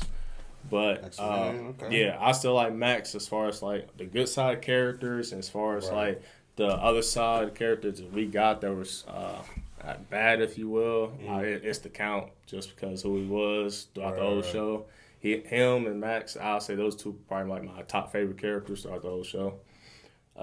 So yeah, this is a really great recommendation from T this week. Yes, and I also say even if you're not into anime, I think this probably be a cool little first timer for somebody. I mean, in my opinion, because it's nothing too overwhelming. It's not underwhelming either. And it ain't real like Japanese. Yeah, it's not real like anime-ish as far as like outlandish or stuff like that. So Yeah. Well, Well, yeah. Well, Not yeah, a lot of it. Yeah. But that's my final score, my thoughts on the show. So this was pretty good in my book. For sure. all right. Ooh. That's what we got, man. Otaku Perspective thinks this show's a little underrated, man. So, hey, man, get on Mal, fix that little 8.13. Yeah, come on, y'all. Definitely. Get that score up. But all right, man. What will we be watching next week, man? Oh, Jordan now. got something for them, man. A little show by the name of Darker Than Black. We're going to be watching Darker Than Black here next week, reviewing that. All gas, no breaks, Darker Than Black. I've been wanting to watch it, so that's lit. I guess real quick, we just get like first reactions, initial impressions, any history y'all got with the show. I've heard about the show. I've heard the show is pretty good. I've heard like I don't know, like when I first started watching anime, I used to watch a lot of like like top 10 like action animes or like I used to watch those like Mojo lists. And I definitely have seen Darker Than Black on like more than one of those lists. So just as far as I believe just like action and or just like different stuff like that. So like I said, I've heard pretty much like good things about the show. But on the flip side of that, I haven't heard too much. Like, I don't know much about the show at all. Like, I haven't heard, like, much about the plot or anything, so I don't know what to expect. But, my expectations are, and they're pretty high. I'm hopeful that it'll be, like, a good show. Yeah, I watched this show probably, like, in the early, 2000s a little bit. Good friend of mine, he had, like, the whole seasons on the disc, so I watched a little bit of it. And from what I know, it's definitely a great anime. Now, granted, I didn't finish it all, but from what I seen, it was pretty damn good. It's definitely action-packed. It stands out at its time when it came out. But, yeah, I don't really have too much more to say. I am looking forward to finishing the show, though. I will say that. Okay. Yeah, this is one of, like, my starter anime. Darker Than Black was probably one of the first 10 to 15 anime I watched when I started watching anime. From what I remember of it, was definitely one of them shows I would say is due for a rewatch. I don't remember a lot of the main plot points, but I do definitely remember the power system and the fighting really stood out to me. I like the main character, Hey, and the way he fights with his like short-range electricity. Definitely interested in seeing these guys' reactions to it next week. Without anything else needing to be said, man, make sure you guys like and subscribe, man. Share this episode with your friends. Let us know in the comments, what did you think about Gankutsuou, the kind of Monte Cristo? What did we get right? What did we get wrong? Otaku Perspectives social media links is down in the description, man. Follow us on there for any updates. And with all that being said, man, Otaku Perspective out. Well, you